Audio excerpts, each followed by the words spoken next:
Saya mute mic saya.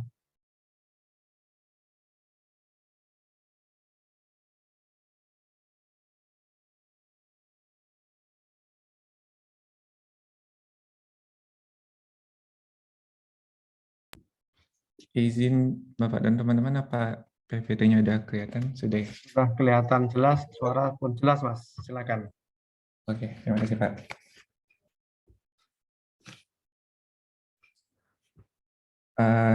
Assalamualaikum warahmatullahi wabarakatuh. Salam sejahtera untuk semua. Selamat pagi.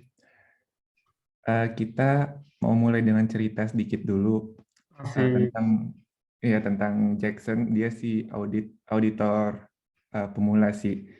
Jadi dia pada penugasan pertamanya Jackson itu diminta untuk menangani konfirmasi piutang usaha akun pelanggan di perusahaannya, di akun pelanggan. Nah, pada tahun-tahun sebelumnya perusahaan Jackson itu mengkonfirmasi akun-akun ini menggunakan konfirmasi negatif.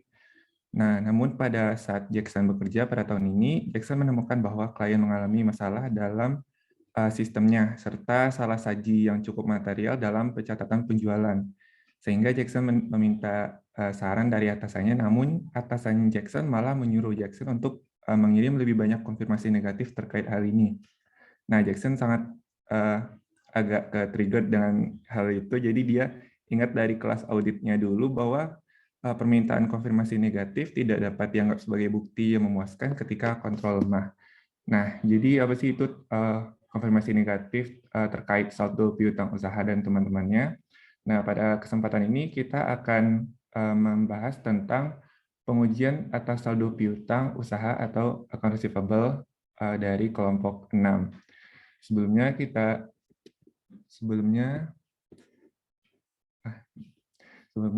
saya perkenalkan dulu anggota saya. Ada Grace pada presensi 8, lalu Fatlan presensi 17, Noval Hasto 19, dan saya sendiri Satria presensi 26. Nah, jadi pada poin pertama kita akan membahas mengenai metodologi dalam perencanaan pengujian audit terkait saldo piutang usaha. Namun sebelumnya kita baiknya mengetahui dulu apa sih tujuan audit terkait saldo piutang usaha tersebut. Nah, jadi tujuannya yaitu yang pertama, ingin kita memastikan piutang usaha tersebut pada neraca saldo cocok dengan file master yang ada, sehingga ketika total ditambahkan dengan neraca saldo dan file master, itu cocok dengan buku besar atau disebut dengan detail tie-in. Lalu yang kedua ada piutang usaha yang dicatat itu ada atau existence. Yang ketiga itu piutang usaha telah dimasukkan semuanya atau completeness. Yang keempat ada akurasi atau piutang usaha tercatat secara akurat. Yang kelima itu classification atau piutang usaha telah diklasifikasikan dengan tepat. Lalu yang keenam ada piutang usaha dicatat dalam periode yang sesuai atau cut off. Yang ketujuh ada piutang dinilai dengan menilai pada nilai yang dapat direalisir atau realizable value. Yang kedelapan, piutang usaha tersebut benar-benar sah dimiliki oleh klien atau rights. Dan terakhir, penyajian dan pengungkapan piutang usaha memadai atau presentation and disclosure. Nah, lalu kita masuk ke metodologinya. Nah, metodologinya tadi kan seperti slide sebelumnya itu ada fase 1, 2, 3. Nah, jadi ini udah kita rangkum dalam 5 step fase-fase tersebut. Nah, jadi di fase 1 ada menentukan risiko signifikan dan risiko salah saji atas saldo piutang usaha. Langkah pertama yang dilakukan oleh auditor yaitu melakukan pengujian piutang yang didasarkan pada prosedur penilaian risiko auditor yang memberikan pemahaman tentang bisnis dan industri klien. Nah, misalnya itu sebagai akibat dari perubahan dalam ekonomi industri, auditor itu dapat meningkatkan risiko bawaan untuk nilai realisasi bersih piutang usaha. Selain itu, auditor juga melakukan prosedur analitis pendahuluan yang dapat mengindikasikan peningkatan risiko salah saji dalam piutang usaha. Nah, sebagian sebagai bagian dari penilaian risiko tersebut, auditor itu akan menentukan apakah salah satu risiko yang diidentifikasi tersebut merupakan risiko yang signifikan, di mana risiko signifikan itu sendiri merupakan risiko salah saji material yang dinilai menurut pertimbangan profesional auditor memerlukan pertimbangan audit khusus. Maka mengidentifikasi risiko signifikan sebagai bagian dari perencanaan ya merupakan hal yang cukup penting. Mengingat standar audit mengharuskan auditor untuk memperoleh pemahaman tentang pengendalian entitas yang relevan dengan risiko signifikan. Nah, untuk fun fact-nya, sebagian besar audit, pengakuan pendapatan dianggap sebagai risiko yang signifikan karena standar audit mengharuskan auditor untuk menganggap bahwa pengakuan pendapatan adalah risiko penipuan tertentu. Nah, lalu pada tahap kedua, fase 1, masih pada fase 1, menetapkan materialitas kinerja untuk piutang. Nah, jadi kan kita sebelumnya udah mempelajari itu bahwa auditor itu pertama-tama memutuskan pertimbangan awal tentang materialitas untuk keseluruhan laporan keuangan. Lalu kemudian mengalokasikannya untuk setiap akun neraca yang signifikan, termasuk piutang usaha tadi. Nah, alokasi ini disebut dengan setting performance materiality. Piutang usaha biasanya merupakan salah satu akun paling material dalam laporan keuangan untuk perusahaan yang menjualnya itu secara kredit. Bahkan untuk saldo piutang usaha yang kecil, transaksi dalam siklus penjualan dan penagihan yang mempengaruhi saldo piutang bisa dikatakan hampir semuanya pasti sangat signifikan. Lalu yang ketiga itu masih di fase 1, namun tahap 3 itu menilai risiko pengendalian untuk siklus pengendalian dan penjualan. Nah, pengendalian internal atas penjualan dan penerimaan kas serta piutang usaha yang terkait paling tidak cukup efektif untuk kebanyakan perusahaan karena manajemen berkepentingan dengan penyimpanan catatan yang akurat untuk memelihara hubungan baik dengan pelanggan. Nah, nantinya auditor secara khusus akan memperhatikan 3 aspek untuk mendeteksi 3 aspek untuk pengendalian internal ini, seperti 1, kontrol yang mencegah atau mendeteksi penggelapan, yang kedua kontrol atas cut-off, yang ketiga pengendalian terkait penyisian piutang tak tertagih. Lalu yang fase 2 ada di step 4 ada merancang dan melakukan pengujian, pengendalian dan pengujian substantif atas transaksi. Nantinya hasil pengujian pengendalian akan menentukan apakah risiko pengendalian yang dinilai untuk penjualan dan kas perlu direvisi atau tidak. Auditor nantinya akan menggunakan hasil pengujian substantif atau transaksi untuk menentukan sejauh mana sih risiko yang direncanakan sebelumnya, yang sudah direncanakan sebelumnya. Jadi apakah semuanya telah terpenuhi untuk setiap tujuan audit terkait saldo piutang. Lalu di fase 3, yang step terakhir, itu merancang dan melakukan prosedur analytical substantif. Nah, prosedur analitis ini kan udah sering ya dilakukan selama, udah kita ketahui selama fase audit, itu juga melakukan prosedur analitis. Nah, yang paling sering itu dilakukan yaitu saat melakukan perencanaan, saat melakukan pengujian terperinci, dan sebagai bagian dari penyelesaian audit. Nah, mungkin itu dari saya. Selanjutnya akan dilanjutkan oleh teman saya, Fadlan. Oke, selanjutnya ada merancang dan melaksanakan prosedur analisis substantif untuk saldo piutang. Nah, sebagian prosedur analisis yang dilakukan selama fase pengujian itu yang dilakukan secara terperinci, dilakukannya setelah tanggal neraca. Tetapi sebelum pengujian rincian saldo, auditor melakukan prosedur analisis untuk seluruh siklus penjualan dan siklus penagihan, tidak hanya piutang. Nah, ini ada tabelnya di sini. Berdasarkan tabel di samping tersebut, prosedur analisisnya dibagi menjadi 2. Itu yang pertama, dibandingkan dengan lini produk. A, persentase margin kotor dengan tahun-tahun sebelumnya. B. Penjualan berdasarkan bulan dari waktu ke waktu. C. Pengembangan dan tunjangan penjualan sebagai persentase dari penjualan kotor dengan tahun-tahun sebelumnya. Selanjutnya. Yang kedua, itu dibandingkan dengan tahun-tahun sebelumnya. A. Saldo pelanggan individu dibanding jumlah yang dinyatakan. B. Beban piutang tak tertagih sebagai persentase dari penjualan kotor. C. Hari di mana piutang dagang terhutang. D. Kategori aging dari persentase piutang. E. Penyisihan piutang tidak tertagih sebagai persentase dari piutang. Dan F. Penghapusan piutang yang tidak tertagih sebagai persentase dari total piutang. Untuk selanjutnya, next.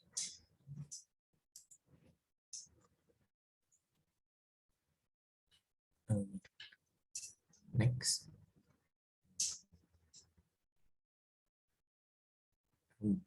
Boleh ke slide berikutnya.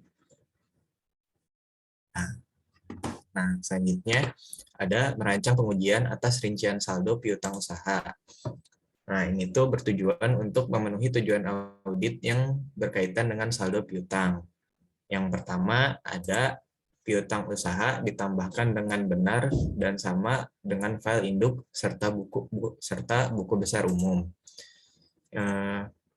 Karena sebagian besar piutang usaha dan penyisihan piutang tak tertagih didasarkan pada aged trial balance menyangkut detail tie-in sebelum melakukan setiap pengujian lainnya untuk memverifikasi bahwa populasi yang sedang diuji sesuai dengan buku besar umum dan file induk piutang usaha. Yang kedua, yaitu piutang usaha yang dicatatnya memang ada.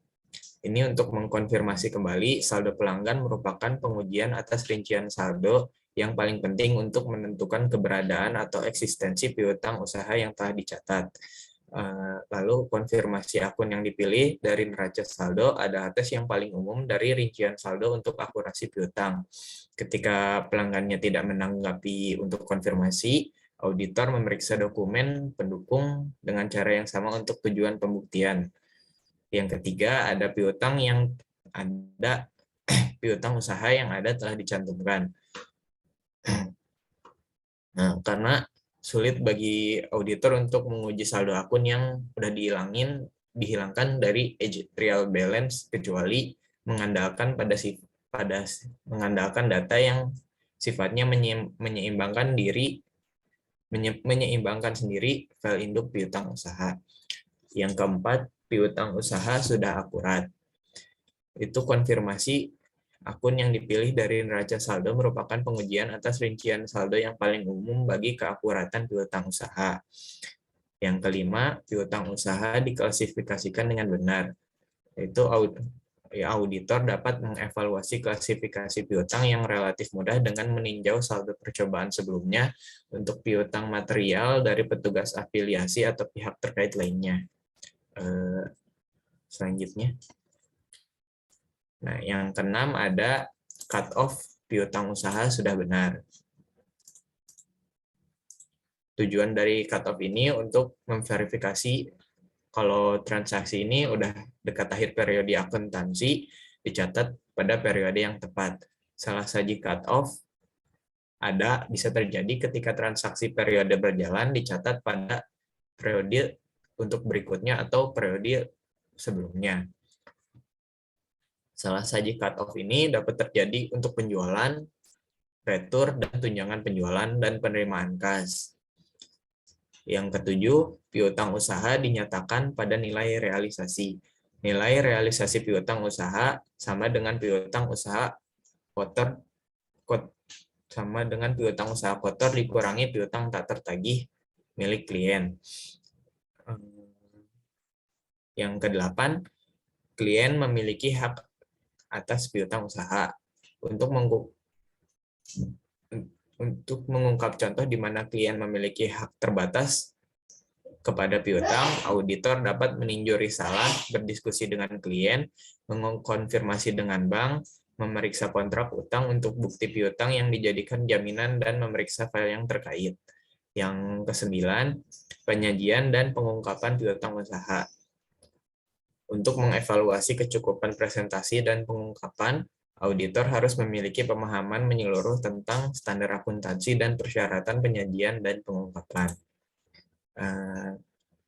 Beres. Untuk selanjutnya dibacakan oleh teman saya, Nova. Baik, untuk selanjutnya itu adalah mengonfirmasi berita usaha. Sebelumnya, apa itu sih konfirmasi? Konfirmasi adalah salah satu dari 8 jenis bukti audit yang berisikan tanggapan tertulis langsung dari pihak ketiga dalam bentuk kertas maupun elektronik. Tetapi juga dapat mencakup informasi yang dapat diperoleh audit melalui akses langsung. Dalam hal ini adalah informasi tentang berita usaha. Konfirmasi dianggap sebagai bukti yang sangat handal karena diterima langsung dari pihak ketiga. Dalam melaksanakan prosedur konfirmasi, auditor harus terlebih dahulu memutuskan jenis informasi apa yang akan digunakan, kapan saat pelaksanaan konfirmasi, terus bagaimana ukuran sampelnya, seleksi unsur untuk pengujian yang akan digunakan. Yang pertama itu auditor harus menentukan jenis konfirmasi apa yang akan digunakan. Dari tipe konfirmasi itu sendiri dibagi menjadi 2 sebenarnya, positif dan negatif. Tapi dalam konfirmasi positif ini dibagi menjadi 3, yaitu positif, kosong, dan faktur. Dalam konfirmasi positif sendiri itu adalah konfirmasi yang ditujukan kepada debitur untuk meminta konfirmasi darinya secara langsung apakah saldo yang dinyatakan dalam permintaan konfirmasi adalah benar atau tidak, dengan membandingkan antara jumlah yang dicatat dengan klien dengan yang diterima oleh debitur, apakah itu sesuai atau tidak. Dalam hal ini, debitur setuju dengan saldo yang tertera di konfirmasi. Terus yang kedua adalah konfirmasi kosong. Konfirmasi kosong ini adalah formulir dari konfirmasi positif yang tidak menyebutkan jumlah pada konfirmasi, tetapi meminta penerima untuk mengisi saldo atau memberikan informasi. Itu besaran piutang yang dicatat oleh pihak ketiga atau debitur. Jadi auditor ini mengirim formulir kosong kepada debitur untuk meminta informasi tentang saldo yang dicatat atau yang diterima.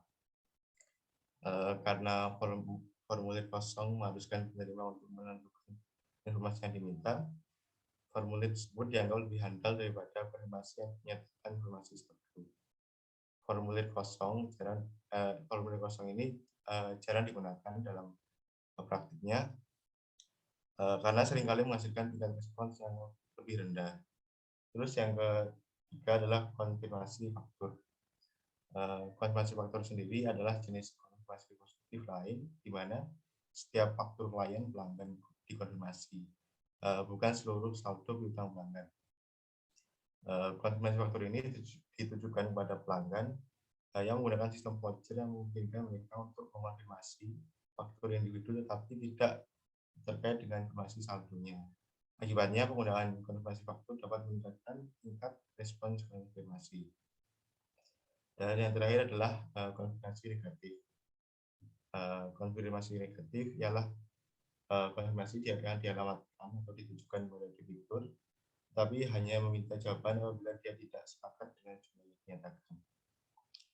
Jadi konfirmasi negatif ini terjadi pada saat debitur itu menerima formulir konfirmasi, tapi dia memilih untuk menolak saldo yang tertera yang tidak sesuai dengan saldo yang tertera konfirmasi tersebut. Dan juga debitur juga harus menyertakan penjelasan kenapa tidak sesuai dengan nominal yang ada pada pencatatan si klien itu. Terus next,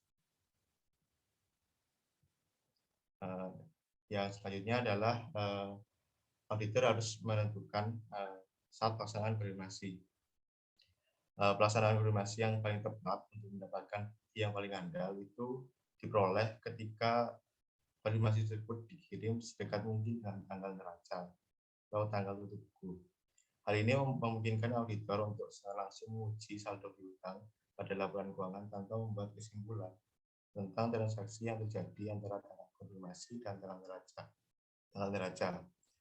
Namun, sebagai sarana untuk menyelesaikan audit secara tepat waktu, seringkali perlu untuk mengonfirmasi akun pada tanggal interim atau tanggal di antara tanggal konfirmasi dan tanggal tutup buku. Hal ini diperbolehkan jika pengendalian internal memadai dan dapat memberikan keyakinan bahwa penjualan, penerimaan kas, dan kredit lainnya dicatat dengan benar antara tanggal konfirmasi dan akhir periode akuntansi. Selanjutnya itu saat auditor menentukan bagaimana ukuran sampel. Ukuran sampel ini dipengaruhi oleh beberapa kategori, yaitu materialitas kinerja, terus ada risiko bawaan, terus kontrol risiko, terus ada pencapaian risiko deteksi dari pengujian substantif lainnya, dan jenis konfirmasi. Terkait materialitas kinerja ini mengacu pada jumlah variasi apakah di dalam akun piutang ini terdapat kesalahan atau kelalaian, dan hal ini akan juga berpengaruh pada ukuran sampel yang akan membuat ukuran sampelnya membutuhkan menjadi lebih besar. Terus yang kedua adalah risiko bawaan. Hal ini terkait dengan ukuran relatif dari total piutang, jumlah akun, hasil tahun sebelumnya, dan transaksi yang diharapkan. Terus yang ketiga adalah kontrol risiko.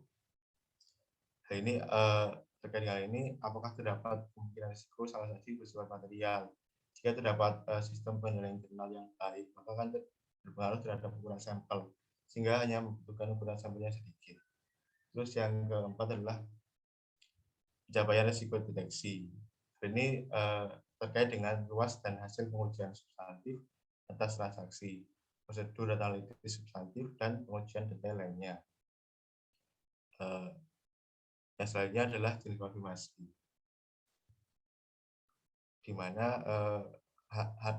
jenis konfirmasi ini akan mempengaruhi ukuran sampel. Contohnya, jika auditor menetapkan bahwa jenis konfirmasinya adalah negatif, maka ukuran sampel yang dibutuhkan adalah sedikit lebih besar dari ukuran sampel yang biasanya. Selanjutnya, yang terakhir adalah tentukan seleksi untuk unsur untuk pengujian. Biasanya dilakukan dengan stratifikasi. Stratifikasi ini ialah teknik sampling yang memisahkan populasi ke dalam 2 atau lebih tingkatan dan kemudian mengambil sampel dari masing-masing tingkatan tersebut. Apabila konfirmasi positif tidak ditanggapi, auditor perlu menguji lagi penerimaan kas setelah tanggal konfirmasi. Memastikan tidak ada sales invoice ganda, menelusuri dokumen pengiriman, dan berkorespondensi dengan klien. Dalam metode stratifikasi ini, dalam pemilihan saldonya atau untuk konfirmasi, auditor mempertimbangkan saldo dari masing-masing akun dan lamanya waktu suatu akun beredar. Biasanya penekanannya harus pada konfirmasi saldo yang lebih besar dan lebih tua, karena ini memungkinkan besar kemungkinan mencakup salah satu yang signifikan. Tapi juga penting juga untuk mengambil sampel beberapa item dari setiap segmen populasi yang material. Selanjutnya akan disampaikan oleh teman saya, Chris. Baik, ini adalah subbahasan yang terakhir. Sebelumnya telah dijelaskan bagaimana tentang metodologi pengujian saldo AR, tentang bagaimana auditor mengonfirmasi AR klien, dan ini tentang tahap pengembangan program audit bagi perincian yang terinci. Jadi di sini ada sebelum melakukan pengembangan program audit, tentunya seperti bahasan-bahasan di pertemuan sebelumnya udah ada tentang bagaimana auditor terlebih dahulu menetapkan materialitas kinerja atau performance materiality. Performance materiality ini tentang berapa persen dari overall materiality. Jadi udah ditetapkan terlebih dahulu sebelum auditor mengembangkan program audit ini. Kemudian ada AR, acceptable audit risk. Ini satu, dikurang keyakinan auditor terhadap opininya itu benar. Jadi semakin rendah AAR berarti auditor semakin yakin, dan berarti auditor harus mengumpulkan bukti yang lebih banyak pula.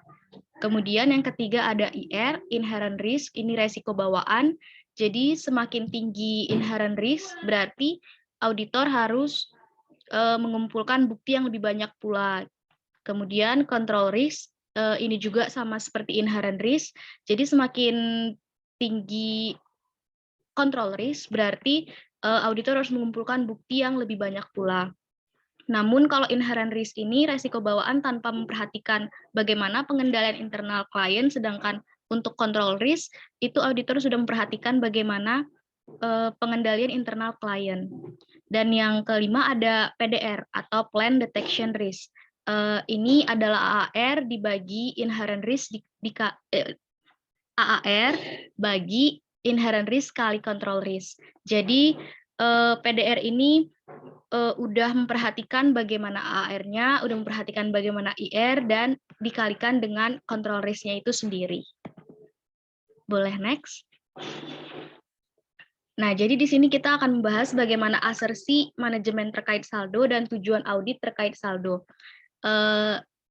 Seperti yang ada di TM3 tentang tujuan dan asersi, itu untuk terkait saldo ada 4 asersi manajemen. Ada keterjadian, yang mana tujuan auditnya itu juga tentang keterjadian. Untuk yang kedua ada kelengkapan, di mana tujuan auditnya juga ada kelengkapan.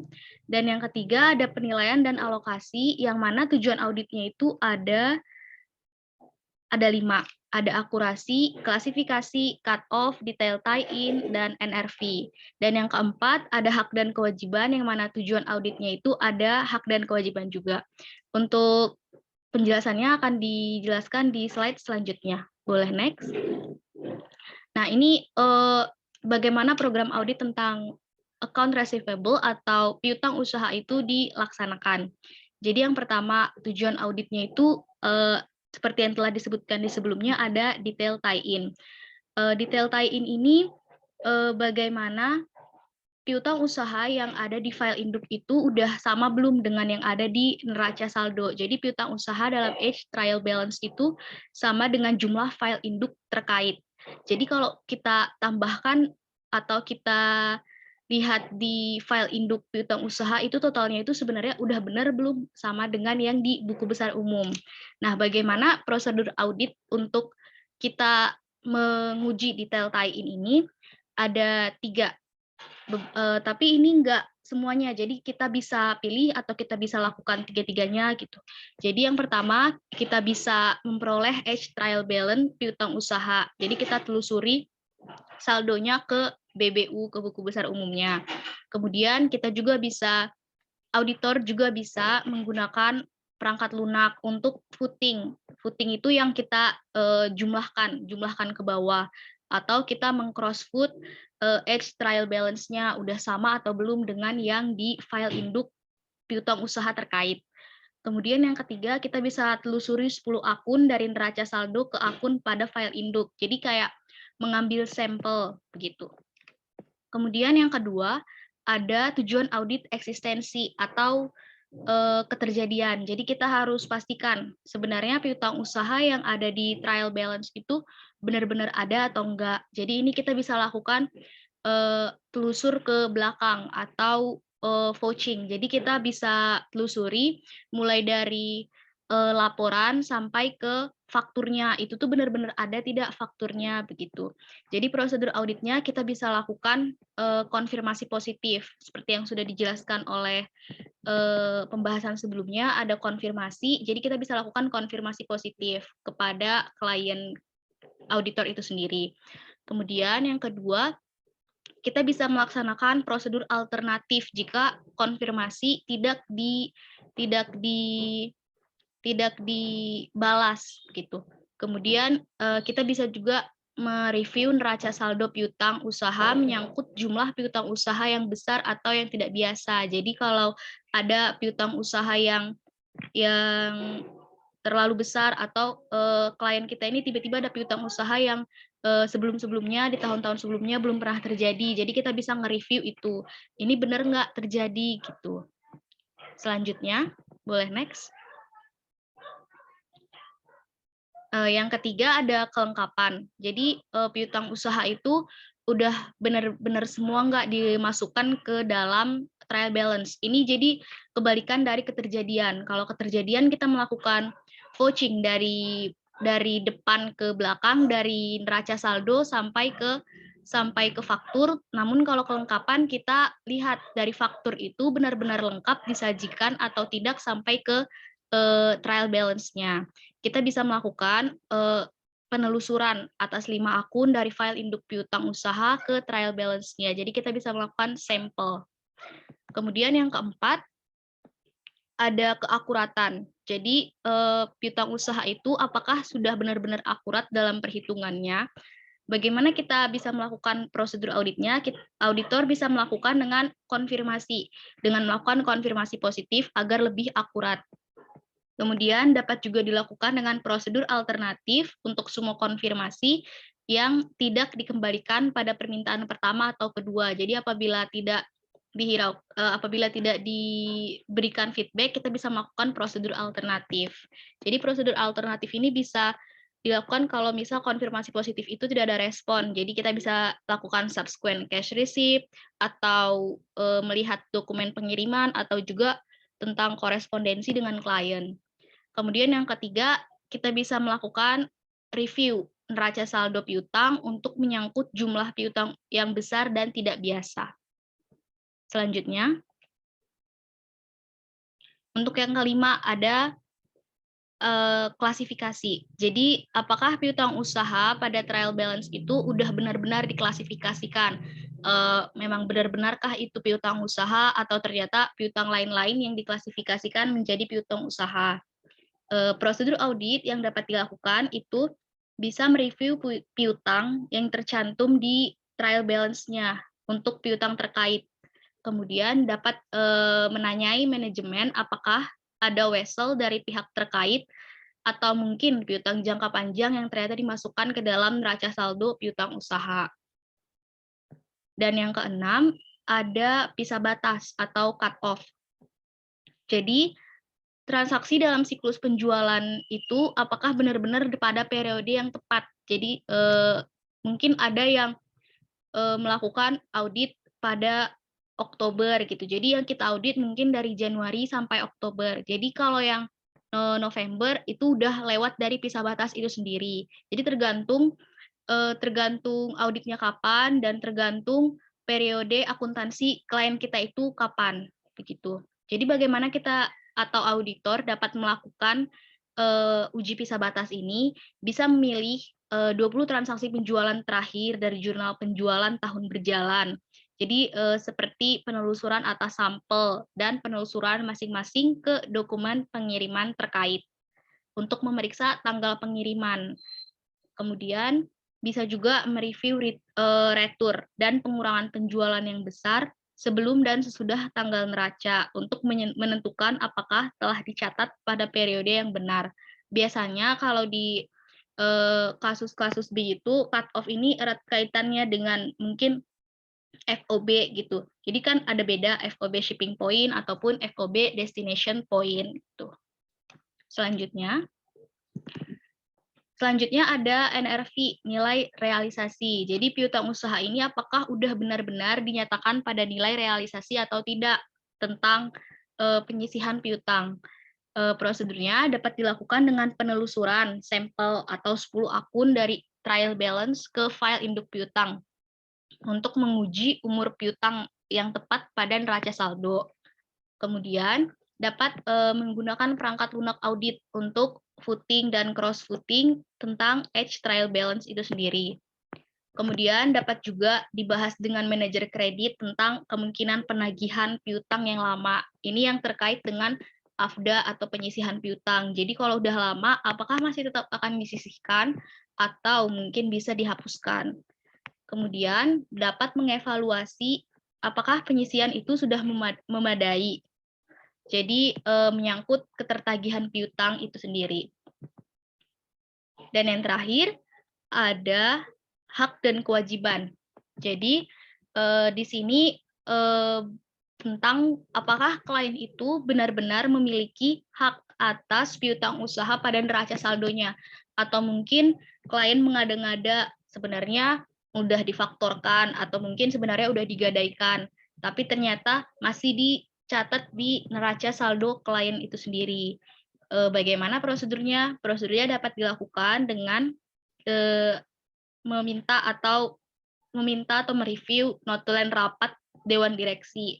Jadi bisa dilihat apakah ada indikasi bahwa piutang usaha itu udah digadaikan gitu atau difaktorkan. Kemudian kita juga bisa menanyai manajemen, apakah ada piutang yang digadaikan atau difaktorkan. Jadi ini mungkin juga bisa di CALK gitu, tentang bagaimana keadaan piutang usaha itu bagi si klien. Baik, sekian tentang pengembangan program audit tentang saldo AR. Selanjutnya saya kembalikan ke moderator. Baik, terima kasih Novi. Nah, itu dia hasil diskusi kita mengenai pengujian atas saldo piutang usaha yang dapat dimaparkan. Apabila terdapat kekurangan atau kekeliruan, mohon dimaafkan karena kita sudah maksimal, namun kesempurnaan tetap pada milik Tuhan semata. Izin Pak, apakah kita membuka sesi pertanyaan Pak? Iya Mas, langsung aja dibuka sesi diskusinya, ada klarifikasi menjelang UTS seru. Semoga Mas Satria Imananda. Baik, terima kasih Pak. Oke, kepada teman-teman, jika ada yang ingin bertanya, boleh raise hand ya, atau langsung on mic.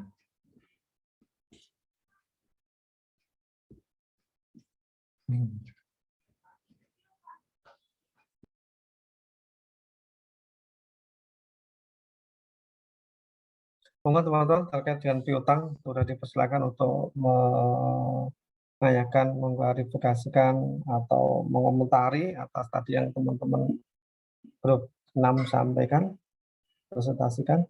Monggo silakan. Atau sudah jelas semuanya? Atau membingungkan semuanya? Enggak lah ya. Tadi Grace panggilnya Novi, Mas Satria. Ya Pak? Tadi panggil Novi, tadi Grace atau siapa? Novi atau siapa? Grace, iya Grace. Oh Grace, oh kamu salah panggil. Oh saya Novi jadi Resian jadinya tuh. Iya sering ketukar, maaf. Oh, ini dua-duanya nggak kelihatan wajahnya. Gitu. Teman-teman kalau menurut saya sih ketika sedang berbicara, Mas Novalas atau Grace ini kan dua-duanya hilang tuh, tadi tenggelam tuh, nggak kelihatan. Nggak usah malu-malu sama teman sendiri ini kok. Gitu. Kenapa sih malu-malu? Menyembunyikan sesuatu kecuali memang apa namanya sesuatu harus disembunyikan. Sudah ada satu tadi Novi. Kok hilang lagi resennya? Izin bertanya, Bapak dan teman-teman kelompok kelompoknya Satria dan Grace dan kawan-kawan. Apakah suara saya terdengar? Jelas, Mbak. Ya. Izin bertanya, tadi di bagian salah satu prosedur audit yaitu meneliti adanya indikasi piutang usaha yang digadaikan atau difaktorkan. Nah, yang saya tanyakan itu terkait dengan piutang usaha yang difaktorkan itu maksudnya bagaimana, contohnya seperti apa, dan mengapa hal ini itu perlu ditelusuri melalui prosedur audit seperti itu. Terima kasih. Baik, terima kasih Novi atas pertanyaannya. Kita tampung dulu ya. Nah, untuk teman-teman yang lain mungkin masih ada pertanyaan. Izin Mas Satria. Ya, boleh. Prof. Ai, silakan. Baik, terima kasih atas kesempatannya Mas Satria. Sebelumnya sangat bagus sekali ya penampilan dari kelompok 6. Apresiasi dulu, tepuk tangan dulu dong.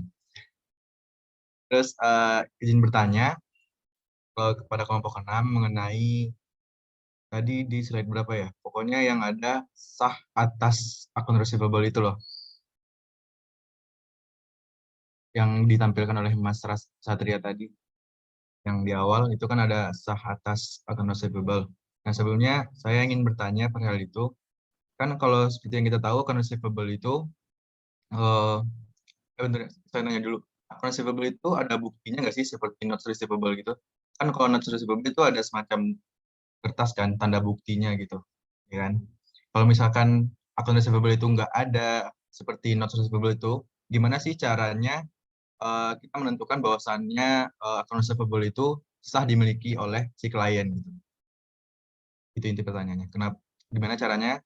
Kalau misalkan account receivable itu nggak ada bukti seperti not receivable, bagaimana caranya si auditor mengatakan bahwasannya account receivable itu sah dimiliki oleh klien?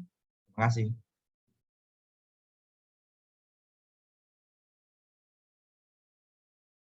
Baik, terima kasih Mas Rufai pertanyaannya. Untuk selanjutnya ini ada Crescentia. Ya, ada Crescentia Ya, udah Crescentia. raise hand. Maaf, baru kelihatan juga. Nah, boleh Crescentia. Oke, terima kasih atas kesempatan yang diberikan. Tadi kan kelompok udah menjelaskan tentang konfirmasi piutang ya. Yang ingin saya tanyakan, manakah yang sering digunakan oleh auditor antara konfirmasi positif dan negatif? Terus alasannya kenapa? Terus apakah bisa digunakan kedua konfirmasi? Kalau bisa mungkin teman-teman kelompok bisa memberikan contohnya. Terima kasih. Baik, terima kasih Kak Crescentia atas pertanyaannya. Untuk sesi 1 kita tutup dulu ya Pak, pertanyaannya ya Pak. Cukup Ya, 3 Mas, siap, pertanyaan. ya. Baik, izinkan kita untuk diskusi dulu ya teman-teman dan Bapak atas pertanyaan dari teman-teman tadi.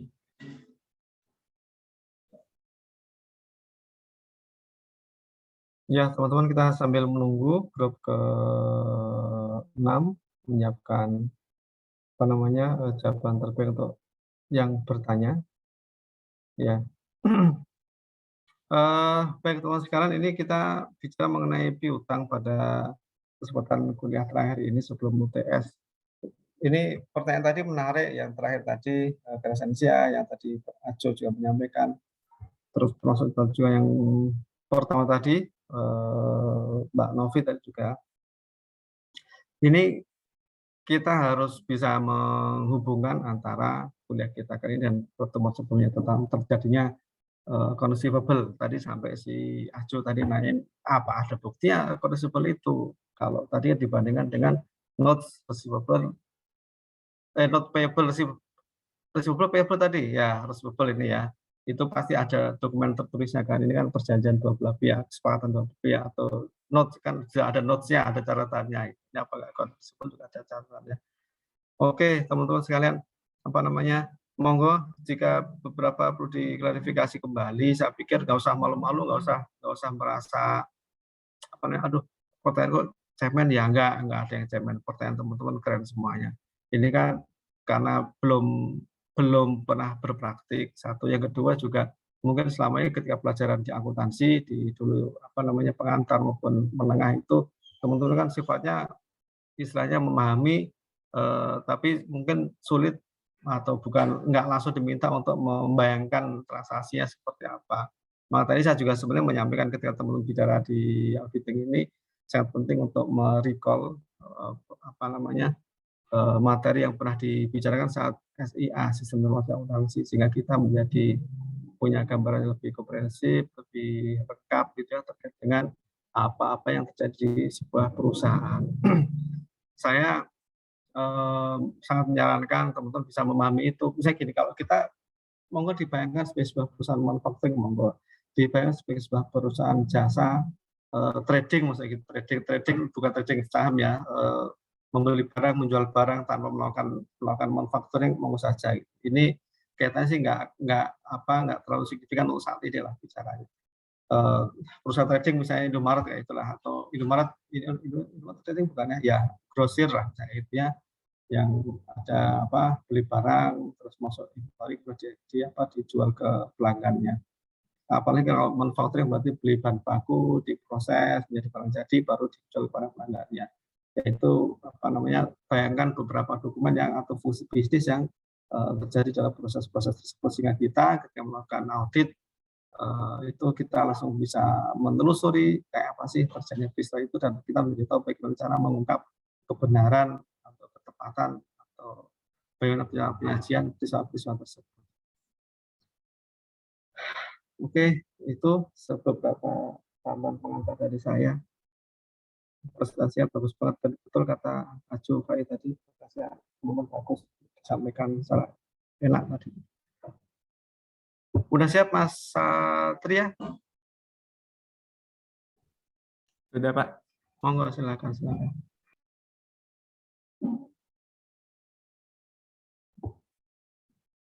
Kalau slideshow-nya sudah tidak itu, stop share aja ya, kalau mau sudah nggak dipakai ya.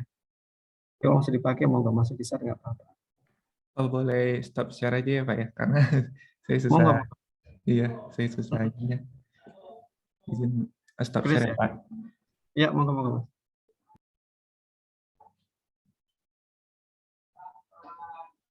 Wah, lagi terbang kemana, Mas Satria? Naik jet pribadi beliaunya. Amin. Aminkan tuh, Mas. Baik, untuk tadi pertanyaan dari Noviana akan dijawab oleh Grace dahulu ya. Silahkan Grace. Baik, kelas. Kami akan mencoba menjawab pertanyaan dari Novi. Pertanyaannya tadi tentang tujuan atau asersi hak dan kewajiban, yang mana dijelaskan bahwa prosedur auditnya dapat melihat apakah piutang klien itu difaktorkan begitu. Jadi faktor itu sendiri seperti yang udah kita pelajari di AKM 1 dulu. Jadi itu tentang transfer piutang ke faktor. Jadi di yang ada without recourse itu yang tentang bagaimana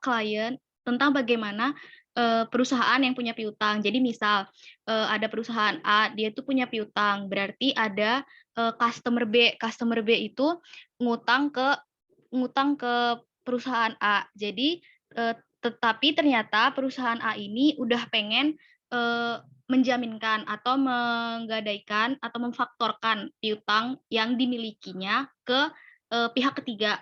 Nah, jadi itu dapat difaktorkan ke pihak ketiga dengan without recourse. Jadi kalau udah without recourse atau difaktorkan, jadi piutangnya itu udah benar-benar berpindah ke pihak ketiga itu. Jadi pihak ketiga yang akan menagih piutangnya ke si customer yang B tadi gitu. Jadi kalau udah begitu berarti klien kita atau perusahaan A ini sudah tidak memiliki hak lagi atas piutang itu. Jadi seharusnya klien kita itu nggak boleh lagi mengakuinya di dalam neraca dia, di dalam laporannya. Nah, untuk mengungkapkan situasi tersebut itu kan berarti klien kita atau perusahaan A itu udah nggak punya hak lagi. Jadi kita bisa jadi prosedurnya kita bisa membahasnya dengan klien, apakah piutang ini masih benar-benar punya klien atau tidak, masih benar-benar punya Anda atau tidak, atau sudah klien kita gadaikan atau difaktorkan begitu. Jadi karena kalau untuk jurnal transaksi di AKM itu kan dulu kalau without recourse itu udah AR-nya itu udah dikreditkan. Jadi kita udah mengakui penjualan AR itu. Nah, bahasa lainnya itu difaktorkan. Begitu, Novi. Apakah bisa diterima atau butuh tambahan lagi? Bisa diterima, Grace. Terima kasih. Terima kasih kembali. Baik, untuk pertanyaan Novi udah cukup ya. Lalu lanjut. Izin Mas Satria, sebentar Mas. Oh iya, apa ada tambahan? Silakan Pak. Bukan tambahan ngurangin. Bukan. Chris, saya mau bertanya, ketika difaktorkan, factoring sebuah receivable itu ya, itu buktinya apa ya, Chris ya? Bagaimana auditor tahu bahwa piutang itu sudah difaktorkan kepada pihak lain? Izin mencoba menjawab, Pak. Berdasarkan yang saya ketahui dan yang saya pelajari dulu di tingkat yang lalu itu ada tentang penjualan piutang. Jadi perusahaan itu udah ngelakuin penjualan piutang, jadi udah mengkredit AR, jadi udah persetujuan bersama pihak ketiga itu sendiri, Pak. Begitu. Ada jadi dokumennya apa tuh? Dokumen transaksi apa kira-kira apa? Fakturnya itu sendiri, bukan Pak, penjualannya itu. Oke, faktur menjual piutang tadi itu ya? Iya, Pak. Ya, tapi Grace yakin pasti ada dokumennya? Ada, Pak. Yang menyetujui atau membuat transaksi itu kira-kira siapa? Pihak apa? Apakah dari unit apa dari direksi ataukah dari unit penjualan atau apa itu yang melakukan itu? Atau dari accounting saja cukup kira-kira?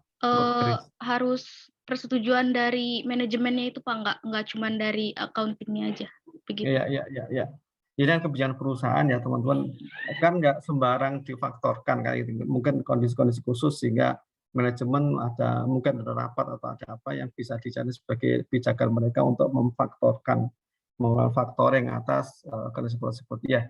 Jadi pasti ada dokumennya yang bisa diakses oleh auditor dan itu tertulis dengan otorisasi penuh dari manajemen. Nggak mungkin level bawah yang melakukan itu, gitu ya. Siap. Terima kasih, Grace. Itu aja monggo, Mas Satria. Baik, terima kasih Pak atas tambahannya. Lalu selanjutnya mungkin dari pertanyaan dari Mas Rufai, Aju Rufai, akan saya coba jawab ya. Nah, tadi kan pertanyaannya mengenai ini ya, apakah apabila, mohon maaf sebelumnya Pak, apabila berisik sedikit teman-teman. Tadi kan pertanyaannya apabila piutang tersebut tidak memiliki bukti, nah bagaimana cara auditor untuk menentukan piutang tersebut merupakan hak milik klien. Nah, jadi kan tadi juga disinggung mengenai notes receivable ya. Nah, kalau notes receivable itu kan emang punya ketentuan untuk bunganya berapa, jangka waktunya berapa. Jadi emang diperlukan dokumen yang sah untuk sebagai bukti dari pengakuan piutang tersebut.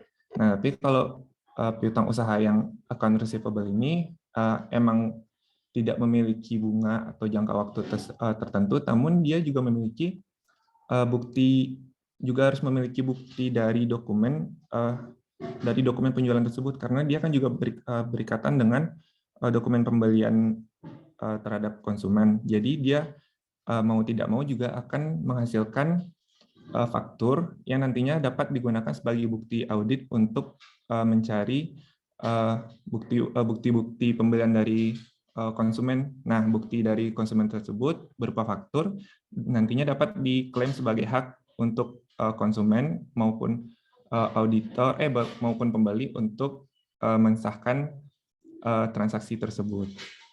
Nah, bagaimana Mas Rufai atau Mas Ajo, apakah sudah dapat dipahami? Baik, terima kasih Mas Satria, sangat mudah dipahami. Oke. Mungkin dari Bapak ada tambahan dulu, Pak.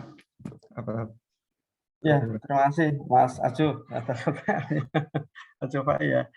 Teman-teman, pekan lalu kita bicara mengenai terjadinya transaksi kredit. Di situ bermula dari mestinya ini ya praktek seharusnya yang terjadi itu, kenapa saya bilang seharusnya, mungkin beda-beda nanti tiap perusahaan, tapi bisa jadi ini sesuatu yang seharusnya ada permintaan dari pelanggan dulu. Kemarin kan misalnya Anggi akan mengajukan pembelian kredit kepada tokonya siapa kemarin saya lupa.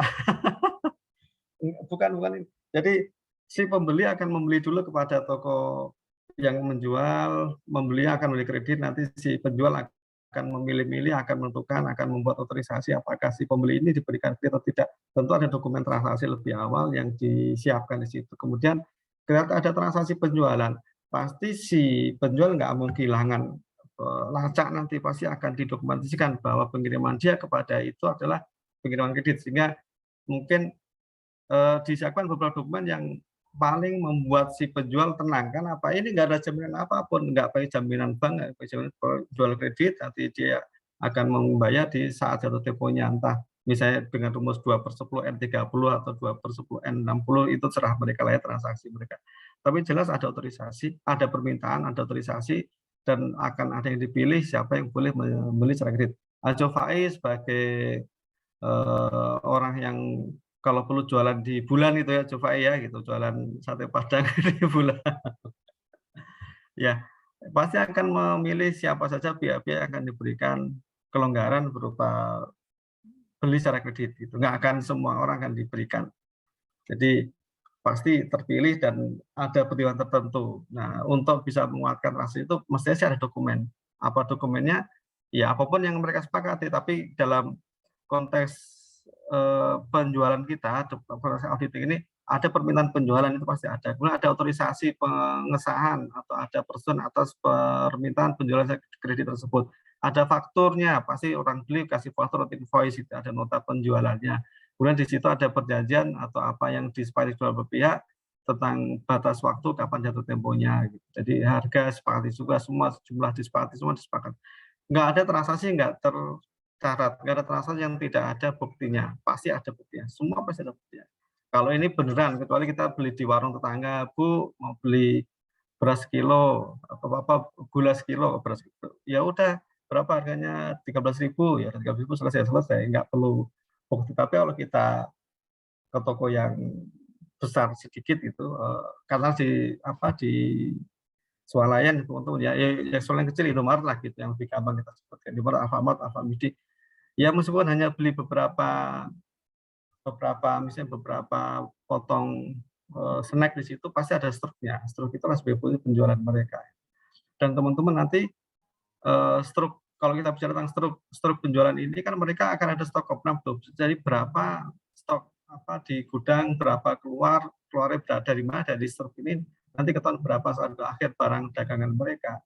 Nah, struk itu sangat penting, maka jangan sampai ada transaksi tanpa struk. Itu nanti teman-teman kalau belanja di toko swalayan kecil kan tidak transaksi Anda gratis jika nggak diberi struk gitu kan, ya tulisan itu. Karena apa? Itu nanti nggak tercatat pengeluarannya jika tidak ada struk seperti itu. Jadi itu penting untuk si pemilik toko, si manajemen toko agar nggak ada barang yang hilang atau semacam itu. Atau penjualan yang nggak dicatat dengan baik dan semacam itu. Masuk penting. Itu aja sedikit dari saya, Mas Satya, tambahannya. Mau lanjutkan? Baik, terima kasih Pak atas tambahannya yang sangat menyempurnakan jawaban saya tadi. Untuk pertanyaan selanjutnya dari Mbak Crescencia, mungkin akan dicoba jawab oleh Mas Fadlan. Kepada Mas Fadlan, disilahkan. Baik, terima kasih. Saya ulangi pertanyaannya. Untuk dari Crescencia ini, manakah yang lebih sering dipakai, konfirmasi positif atau konfirmasi negatif? Lalu alasannya kenapa? Nah, yang lebih sering dipakai ini konfirmasi positif. Kenapa? Karena untuk menjawab pertanyaan ini kita mencari apa arti konfirmasi positif itu. Konfirmasi positif itu konfirmasi yang membutuhkan jawaban dari pelanggan. Apakah saldo piutang pelanggan tersebut sudah benar atau tidak. Jadi kita bisa lebih mengandalkan konfirmasi positif ini. Kalau misalnya ada salah tuh bisa tanya ke yang mau kita auditinya, ini udah benar atau salah. Nah, kalau sedangkan konfirmasi negatif itu adalah konfirmasi di mana pelanggan tidak perlu merespon jika saldo piutang ini sudah benar atau salah. Jadi kan kita ini ada benar atau salah tuh si yang mau kita audit ini diem aja gitu. Jadinya kurang dapat diandalkan si hasil konfirmasinya. Jadi yang lebih sering dipakai itu konfirmasi positif. Itu Crescent. Apakah cukup untuk jawabannya? Izin, sebenarnya tadi masih ada jawaban pertanyaan lanjutan sih. Oh iya. Boleh bertanya lagi? Yang terkait tadi saya sempat nanya apakah bisa digunakan kedua konfirmasi dan bisa diberikan contohnya. Pertanyaan pertama tadi sudah puas. Oh iya.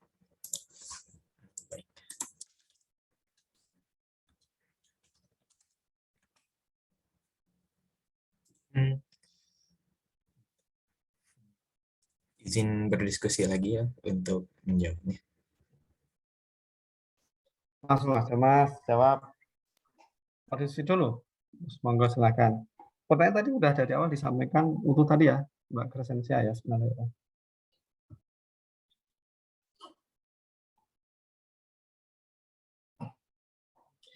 Ya, sambil nunggu jawaban dari teman-teman, Mas Fadlan dan kawan-kawan. Teman sekalian, ini tricky. Maksudnya tricky itu gini, apakah dipakai yang mana, terus kenapa itu dipakai? Ini sebenarnya ada unsur subjektivitas dari auditor. Sebenarnya menurut saya gitu, dari pengalaman saya beberapa kali seperti itu. Karena pertimbangan kenapa memakai positif, kenapa negatif itu secara teoritisnya sudah ada. Gitu. Positif dipakai ketika misalnya jumlah sampelnya nggak banyak, tapi nilainya besar-besar, gitu kan, sehingga butuh jawaban ini. Kalau nilai besar nggak dijawab, nanti auditor akan bertanya-tanya misalnya kayak gitu. Jadi karena butuh jawaban, dia harus menjawab. Sementara kalau negatif, ya jumlahnya mungkin banyak, tapi nilainya nggak material masing-masing. Tapi karena jadi banyak banget jumlah yang dikonfirmasi, sampelnya beberapa beri sampling untuk dikonfirmasikan, karena kecil-kecil tapi banyak jumlahnya, jumlah populasi yang banyak misalnya, maka nanti juga besar juga di situ ya.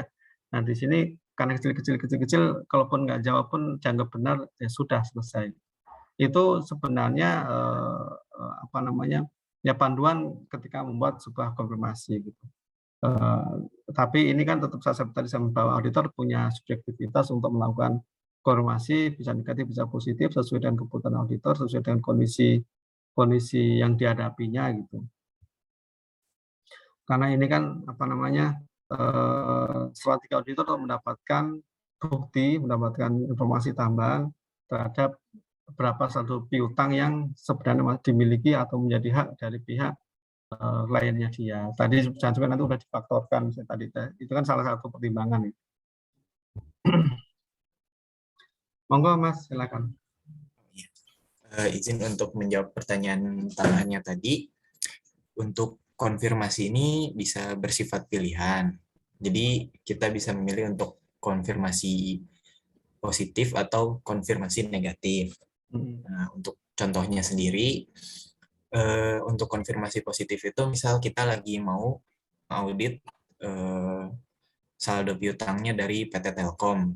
Nah, kan dikasih tuh saldonya sekian.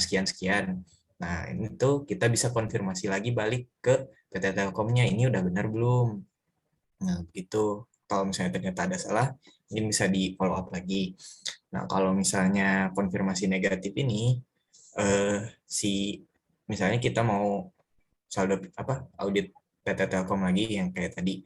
Cuman setelah kita milih konfirmasi negatif ini, si PT Telkom ini bisa nggak ngejawab. Jadi kalau kita nanya ini udah bener belum, nah mereka nggak ngejawab. Kalau misalnya salah atau nggak salahnya ini, salah atau udah benarnya si saldonya ini dianggap benar oleh auditornya. Nah makanya yang kalau konfirmasi negatif ini kurang dapat diandalkan hasilnya. Gitu.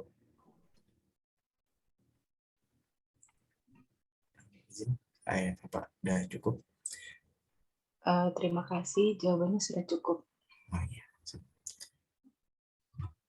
Baik, terima kasih Mbak Crescencia.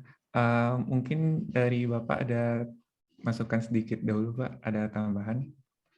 Iya Mas, terima kasih Mas Fadlan, Mbak Crescencia tadi atas pertanyaannya. Sepakat bahwa ini menjadi pilihan auditor untuk meyakinkan dirinya ya terkait dengan saldo akun yang sedang diauditnya. Jadi kalau memang membutuhkan jawaban iya tidaknya, gitu, maka auditor akan memilih melakukan konfirmasi positif tadi itu. Jadi si pihak ketiga yang dikonfirmasi harus menjawab atas pertanyaan tersebut. Teman-teman, jadi gini ceritanya. Auditor ketika mengaudit perusahaan tadi piutang nih, punya daftar, punya laporan keuangan memunculkan saldo piutang sebesar sekian. Auditor akan meminta mana Pak, mana Bu, kepada pihak manajemen, kepada pihak auditi, daftar piutang yang dimiliki, daftar customer yang dimiliki, daftar piutang ya PTA, PTB, PTC semua itu akan diminta oleh auditor, daftarnya. Buku besar piutang lah gitu ya, tapi ya kita minta namanya nggak usah buku besarnya, namanya si A berapa, si B berapa, rekapannya saja lah itu. Termasuk nanti di sini perlu dipertimbangkan jika pihak yang berutang itu piutangnya kepada pihak yang apa istilahnya berhubungan istimewa. Berhubungan istimewa, ngerti ya, pernah belajar tentang hubungan istimewa ya, pihak yang berkaitan, hubungan istimewa atau pihak lain lah gitu. Nah di sini auditor akan menentukan yang akan dikonfirmasi yang mana, apakah diambil sampel. Tadi kan menentukan sampelnya dulu, tadi kuasa gitu ya Mas, lihat di presentasi. Sampelnya diambil dulu, siapa yang akan diambil sebagai sampel, dikonfirmasi apakah semuanya, apakah sebagian saja, kalau sebagian itu siapa yang akan diambil, gimana cara pengambilannya, apakah yang besar diambil berapa, yang sedang dibuat kategori gitu misalnya, atau bagaimana. Ini auditor akan mempraktekkan, menjalankan bagaimana dia akan memilih sampel itu gitu. Jadi bisa Pak yang besar kita ambil semua, yang sedang ambil separuh, yang kecil nggak usah ditanya misalnya kayak gitu misalnya, atau yang besar-besar kita pakai korelasi positif, yang kecil-kecil pakai korelasi negatif, bisa juga kayak gitu Pak. Kreasinya ditanya apa yang dilakukan auditor. Ini bagaimana seninya auditor saja. Nanti begitu sudah dipilih PT A B C D E F G mana akan dilakukan konfirmasi, auditor akan meminta kepada auditi untuk membuatkan surat konfirmasi. Informasi dikirim kepada pihak auditor, nanti auditor akan mengirim jawabannya langsung kepada auditor, sehingga auditor mendapatkan jawaban dari tangan pertama, nggak lewat auditi dulu. Jadi jawaban itu dari pihak ketiga, dari klien, dari apa, dari teman lain, customer-nya klien tadi itu langsung ke auditor, sehingga auditor langsung punya daftar jawaban atas konfirmasi tersebut. Kenapa harus begitu? Dan nanti kalau lewat si klien, nanti kalau yang cocok dikasih, yang nggak cocok diumpetin, nanti buat saya. Kalau kita butuh semuanya. Apalagi nanti jika misalnya tidak semua kembali yang diharuskan menjawab positif yang diharapkan, pada nggak jawab, nih auditor juga jadi kenapa ini kok nggak dijawab? Nah, pasti akan ada langkah-langkah lain. Sedikit itu Mas Satria, Mas Fadlan dan Mbak Kresen jawaban tambahan dari saya. Terima kasih. Terima kasih Pak atas penjelasannya, ya Pak. Menyempurnakan lagi pernyataan kita tadi. Izin Pak, apa waktu untuk presentasi kita udah? Monggo, teman-teman masih ada yang mau naik lagi nggak gitu? Setelah ini nanti Mas Satria dan teman-teman soal kasusnya juga ya. Oke, baik Pak. Ya, mau dibuka dulu aja jika masih ada, boleh. Kalau udah ada langsung ke soal kasusnya. Baik teman-teman, apakah masih ada pertanyaan yang ingin disampaikan? Dihitung Mas, dihitung mundur dari angka 1000. Oh, kelamaan ya? Kelamaan Pak. Mungkin dari teman-teman udah tidak ada pertanyaan lagi ya Pak ya? Ya, monggo silakan. Kalau nggak ada lanjut ke yang soal studi kasus.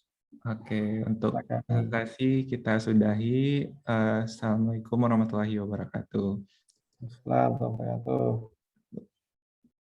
wabarakatuh. Untuk Excel bentar, izin ya Pak, share screen Ya, lagi. Mas, sebentar ya. Saya izin terlihat sebentar teman-teman. Baik Pak.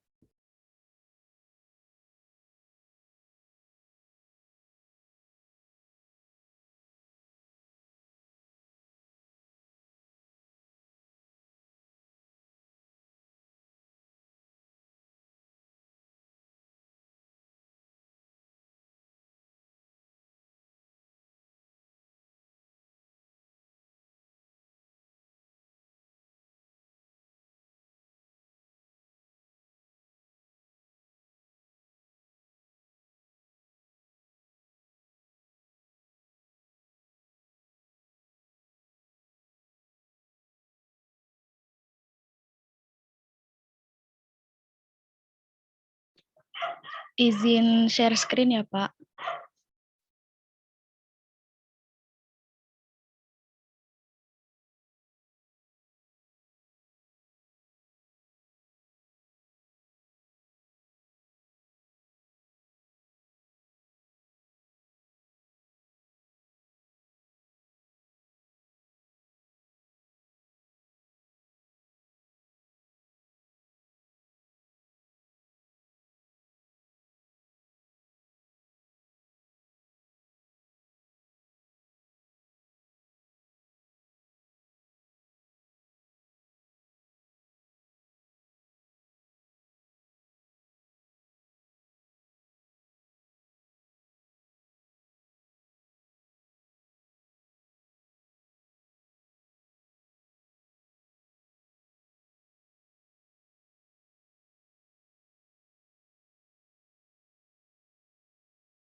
Boleh, Mas? Grace. Boleh, Grace, di share screen-nya. Izin share screen.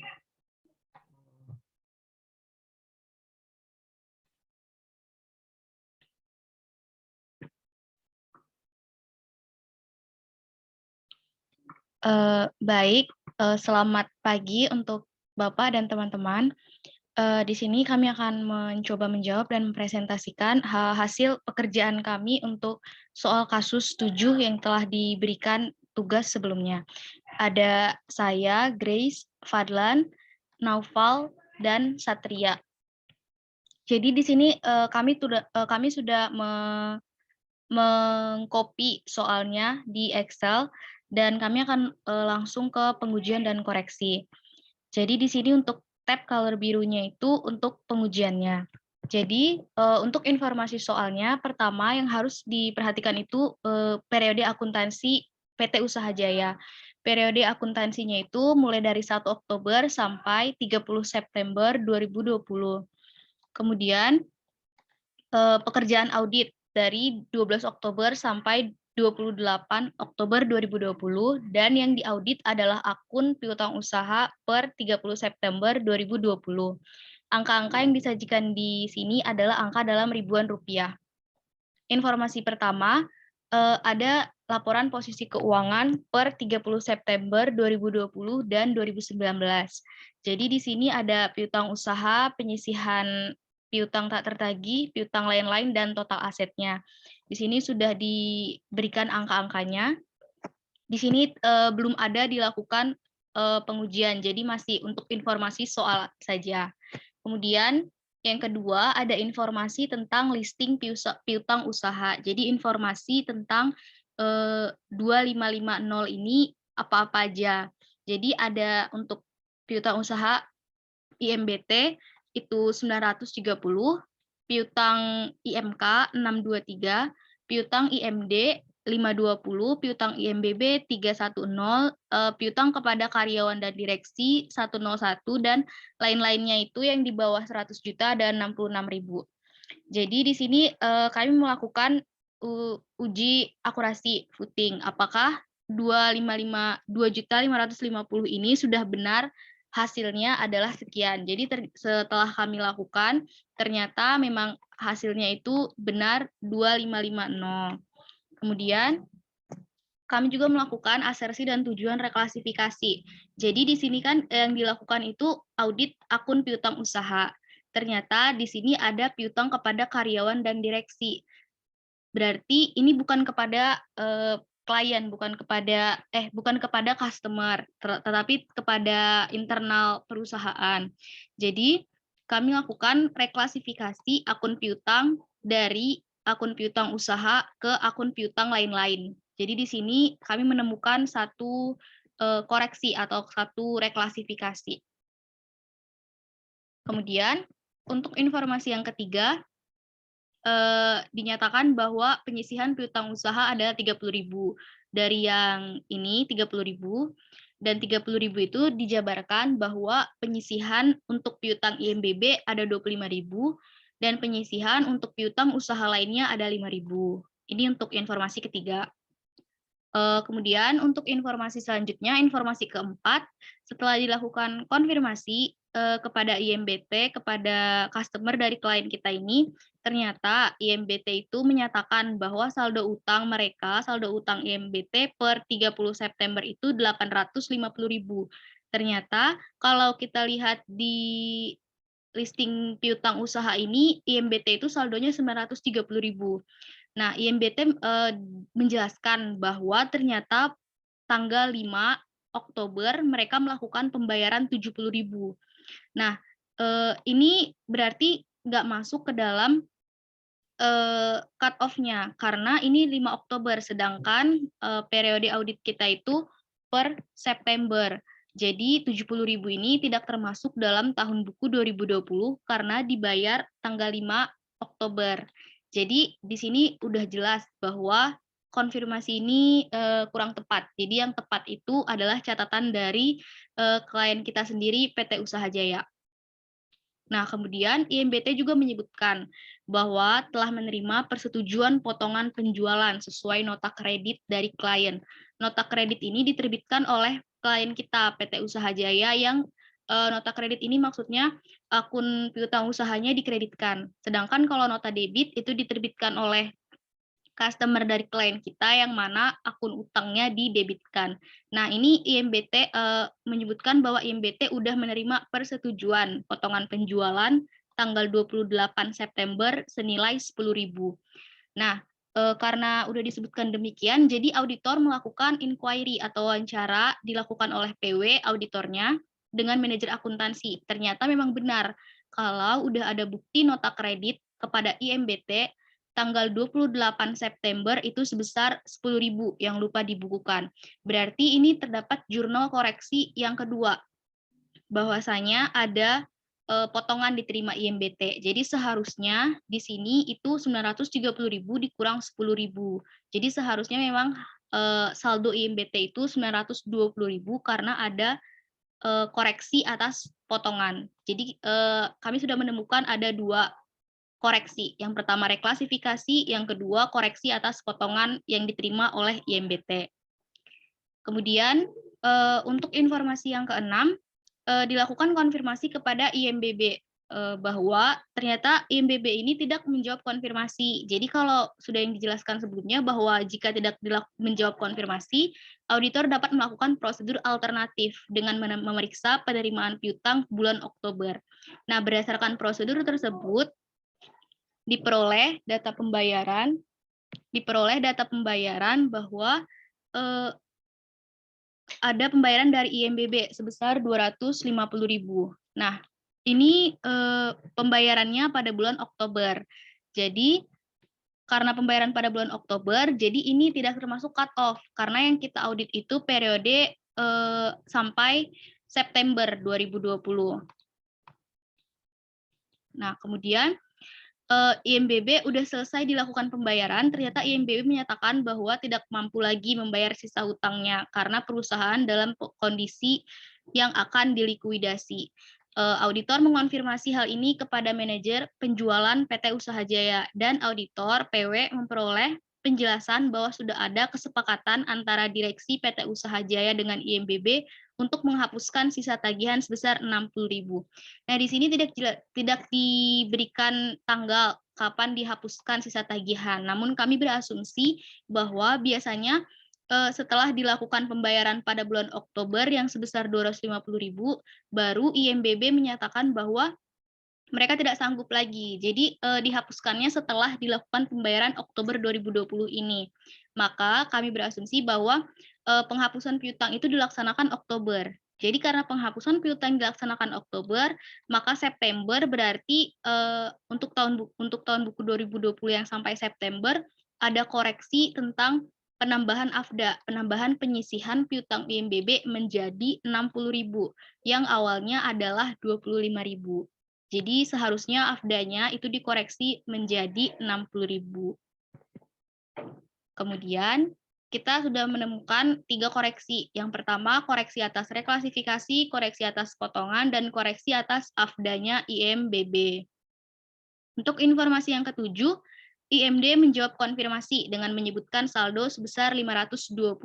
Ternyata 520 ini memang benar seperti yang ada di listing piutang usaha perusahaan PT Usaha Jaya.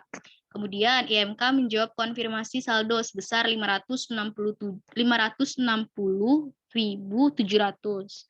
Nah, IMK menjelaskan dalam jawabannya kalau 62.300 itu belum sampai, barangnya belum sampai ke gudang IMK pada tanggal 2 bulan 10. Ternyata kenapa belum sampai? Ternyata bahwa persyaratan penjualannya itu diserahkan di gudang penjual. Seperti yang kita ketahui bersama bahwa kalau penyerahannya di gudang penjual berarti FOB-nya shipping point. Sehingga catatan klien sudah benar. Karena sebenarnya di sini tidak dijelaskan shipping point-nya itu tanggal berapa. Apakah September atau tidak. Namun karena di sini adalah listing usaha per September, jadi FOB shipping point-nya diserahkan ke gudang penjual itu September, maka seharusnya yang benar adalah catatan klien, yaitu sudah diakui piutang. Jadi yang benar itu adalah IMK 623.000 ini. Kemudian, untuk informasi yang terakhir, berdasarkan pemeriksaan penerimaan piutang setelah tanggal 30 September, bahwa PW memperoleh data pembayaran dari IMK 560,7 dan IMD sebesar 520. Nah, di sini pembayaran setelah tanggal 30 September, setelah periode audit. Jadi ini hanya subsequent cash receipt untuk prosedur alternatif dan bukan informasi yang relevan untuk tahun buku yang akan kita audit. Jadi dari sini dapat ditemukan bahwa ada 3 koreksi, yaitu atas reklasifikasi, atas potongan yang diterima oleh IMBT, dan atas koreksi AFDA-nya IMBB menjadi 60.000. Selanjutnya adalah soalnya, yaitu asersi dan tujuan audit, jurnal koreksi, dan kertas kerja. Untuk asersi dan tujuan audit dapat dijelaskan oleh rekan saya. Baik, jadi untuk soal yang pertama itu asersi dan tujuan audit. Di sini ada 4 asersi manajemennya, yaitu yang pertama ada keterjadian existence. Untuk umumnya yaitu existence, dan yang untuk khususnya adalah memastikan bahwa semua piutang usaha yang dicatat sudah benar-benar ada pada tanggal neraca. Yang kedua ada completeness, itu untuk umumnya juga completeness, dan khususnya itu memastikan bahwa semua piutang usahanya telah lengkap. Yang ketiga ada penilaian dan alokasi, untuk umumnya yaitu akurasi, dan untuk khususnya memastikan bahwa perhitungan piutang usaha oleh klien telah tepat. Nah, yang ketiga ada penilaian dan yang ketiganya lagi penilaian dan alokasi, untuk umumnya klasifikasi, khususnya memastikan bahwa pengklasifikasian piutang usaha telah benar. Lalu ada cut off, untuk khususnya memastikan bahwa pisah batas atas tahun buku yang diaudit telah benar. Selanjutnya ada detail tie-in, khususnya memastikan bahwa saldo akun piutang usaha di file induk telah sama dengan yang tercatat di neraca saldo. Lalu net realizable value, memastikan bahwa piutang usaha telah dicatat dengan nilai yang dapat realisasi. Dan yang terakhir ada hak dan kewajiban, khususnya memastikan bahwa piutang usaha yang dimiliki oleh klien benar-benar milik klien sesuai hak dan kewajibannya. Untuk selanjutnya ada jurnal koreksi oleh teman saya.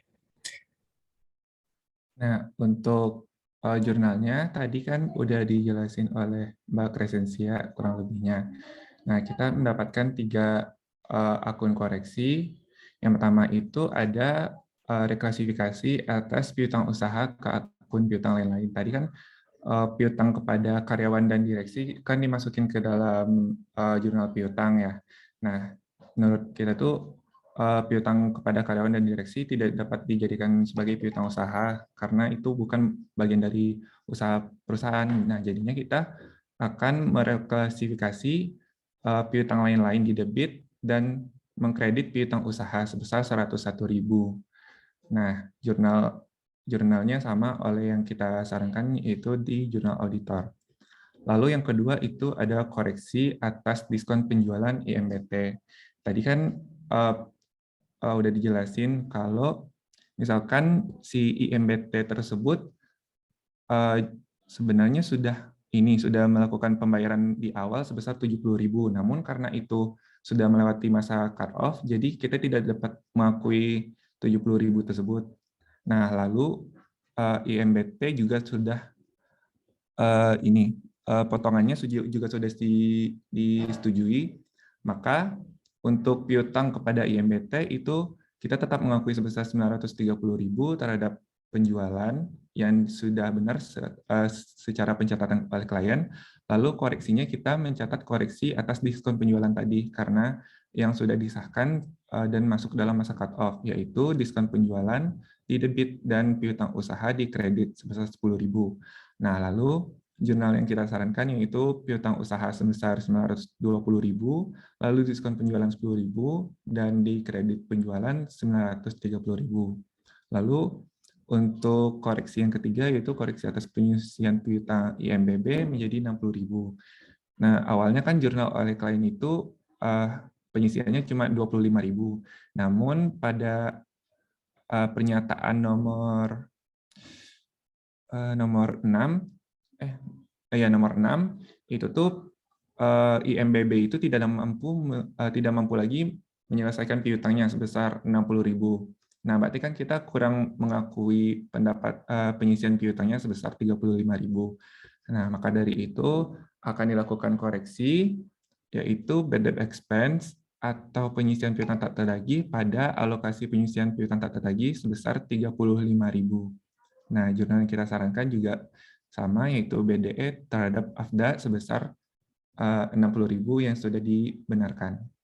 Mungkin sekian dari jurnal koreksi, selanjutnya dilanjutkan oleh Noval. Untuk selanjutnya kita disuruh untuk membuat peta kerja audit. Pertama-tama kita mencatat informasi awal dari klien, dari piutang usaha dan penyisian piutangnya sebesar 2.550.000 dan dikredit 30.000.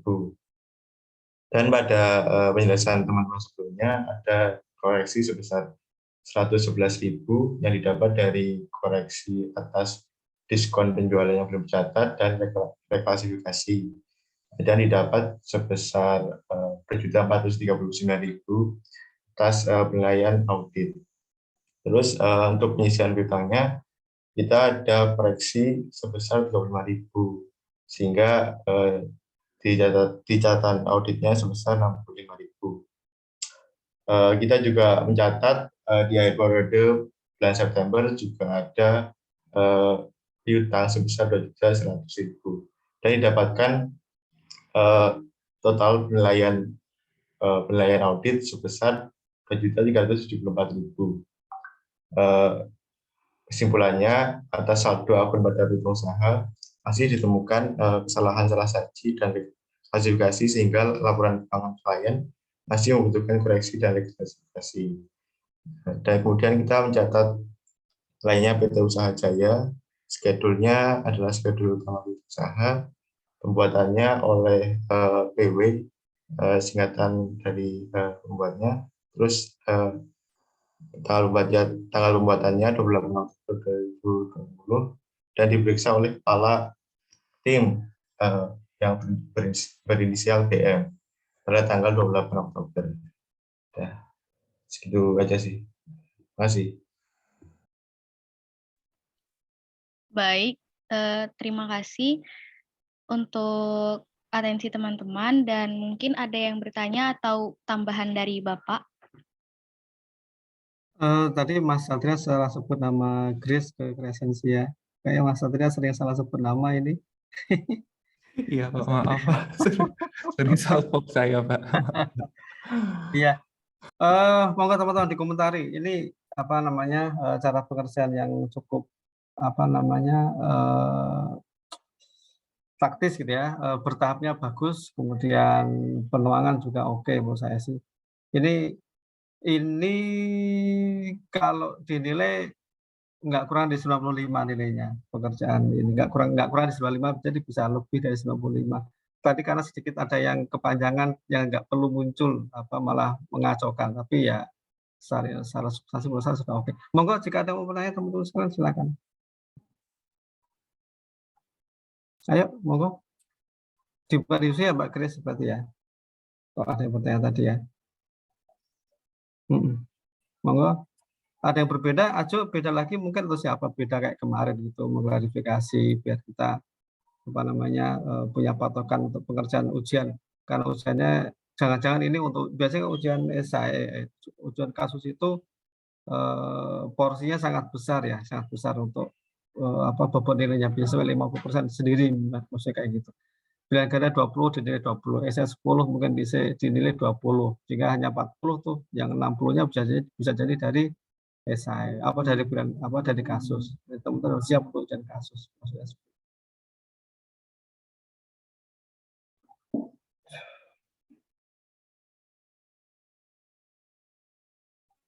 Nggak ada yang beda pendapat teman-teman? Semua sepakat ya? Oke, kalau gitu ini tolong yang jurnal koreksi, yang dibuka jurnal koreksinya, Chris. Ya, ini teman-teman sekalian, saya sedikit berkomentar di sini. Yang ini saya bilang tadi, menurut saya sih kalau minta jurnal koreksinya saja, teman-teman cukup sampai kolom P saja, yang QRST itu sana nggak usah disebut, nggak apa-apa. Nanti saya khawatir malah mengacaukan. Ini kan proses yang tidak jadi koreksi di sinilah koreksinya. Oh, ini yang lain-lain ini belum direklasifikasi nih ya. Reklasifikasi harus masuk juga di sini yang S ini sampai S, sorry. Reklasifikasi betul, koreksi diskon penjualan 10.000 betul, kemudian yang tadi karena ada penghapusan 35.000 ini juga oke, sampai di sini aja. Yang tadi saya agak bingung yang setelah UV ini tadi yang khususnya yang kedua ini gitu, piutang usaha diskon penjualan ini nggak diminta, kenapa jadi ada begini ya. Ini kan menurut saya tadi agak kacau di sini, jurnal auditor. Kalau yang satu oke, yang ketiga malah enggak, harusnya kan jurnal koreksinya yang 35.000 ini kan gitu, beda pada update. Ketika beda pada 60.000 saya jadi kok jadi gini sih gitu. Karena sebenarnya tugas auditor bukan tugas auditor ya. Wewenang auditor itu mengusulkan jurnal koreksi sebesar ini 35.000 ini aja, yang di 35.000, bukan yang 60.000 ini. Totalnya aja 60.000 betul, tapi kan yang bersangkutan baru mencadangkan 25, kita tambah lagi 35 toh. Itu Chris ya kalau nggak salah tadi ya. Iya, jadi totalnya 60. Yang kita buat yang 35 setelah ditotal nanti jadi 60 kan. Jadi jangan sampai kita melaksanakan sesuatu di luar kewenangannya auditor. Jadi nanti untuk jurnal koreksi teman-teman ada 3, betul sepakat banget ada 3. Yang pertama adalah reklasifikasi tadi itu. Ya Mas Susun monggo. Reklasifikasi yang 101 itu karena betul piutang kepada karyawan direksi bukan piutang usaha, harus dikeluarkan di jurnal balik ini toh, sehingga hilang kan itu dari jurnal usaha piutang usaha.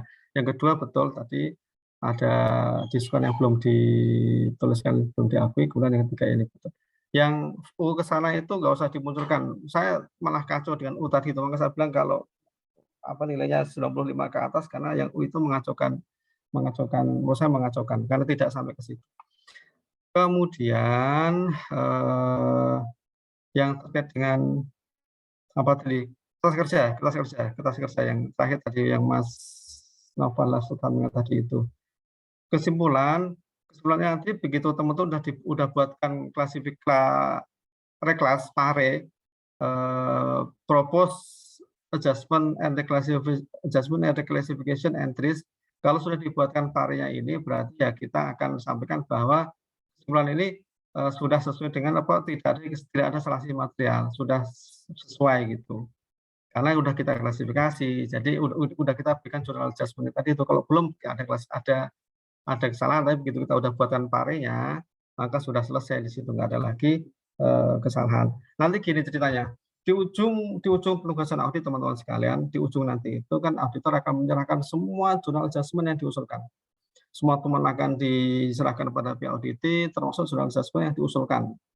Nanti audit akan berdiskusi dan auditor bagaimana dampaknya kepada laporan keuangannya, saldo-saldo yang ada, termasuk apakah audit terima atau tidak terima gitu. Auditor punya bukti, ini loh bukti kami melakukan adjustment. Kalau audit setuju, maka usulan adjustment auditor, saya ulang lagi, usulan jurnal adjustment atau reklasifikasi auditor harus diterima. Nanti makanya kesimpulan auditor sudah sesuai, itu benar kan itu. Tapi jika nanti audit tidak menerima usulan adjustment auditor, maka nanti akan dilihat lagi apakah memang auditornya salah memahami transaksi, atau enggak, ternyata auditor benar tapi ternyata nilai nggak material, ya tetap nanti bisa diterima auditor kan, nilai nggak material. Jadi tapi itu nanti di ujung penugasan audit setelah mau pulang. Jadi auditnya selama 1 bulan atau 2 bulan. Selesai itu auditor akan balik ke kantor menyelesaikan auditnya. Nah setelah semua proses audit selesai kan akan dilakukan closing conference, pembahasan akhir antara audit dan auditor. Kenapa? Yang bertanggung jawab atas laporan keuangan ada audit, ya bukan auditor menemukan kesalahan, auditor usul jurnal adjustment. Audit yang melakukan adjustment atas laporan keuangan dia kan, itu bukan auditor, itu kan rumahnya audit yang di-adjust. auditing adjust berarti oke, berarti sama dengan yang versi auditor nanti adjustment-nya sehingga saldo-saldo menjadi update sesuai dengan temuan auditor, itu nanti menjadi wajar opininya. Gitu ya. Jadi memang ranahnya auditor adalah membuat jurnal mengusulkan, sekali lagi mengusulkan jurnal assessment, bukan membuat jurnal assessment, bukan, tapi mengusulkan saja. Membuat di kertas kerja auditor, tapi untuk laporan keuangan itu yang buat nanti kan si auditi sebagai pembuat laporan keuangan. Ya bukan. Nggak bingung kan ya? Oke kan Chris ya, nggak bingung kan ya? Izin Pak, berarti ini simpulannya tidak ditemukan lagi gitu ya Pak? Ya, kesimpulannya sudah sesuai. Iya, kesimpulannya sesuai dengan standar operasi yang berlaku, tidak terdapat itu. Karena kita udah masukkan di atas tadi parenya itu. Per auditnya kan menjadi udah sesuai kan? Per auditnya setelah kita masukin adjustment-nya, iya nggak? Oh iya Pak. Jadi yang kita komentari kesimpulan itu yang hasil audit kita, tabel di atasnya itu yang kita buat kesimpulannya gitu. Oke. Baik Pak. Nanti ketika auditi menolak, kita lihat lagi kenapa menolaknya, tadi saya bilang gitu. Menolaknya apa? Karena memang kita yang salah, auditor yang salah, sehingga kita akan mengoreksi kertas kerja kita. Oh ya ini salah, kita buat baru atau kita coret, kita ganti. Atau memang ternyata nggak material. Kalau nggak material tetap nggak masalah kan. Kalau nggak dikoreksi kan. Oke. Kemudian yang nomor 1, Chris, yang asesi dan tujuan audit.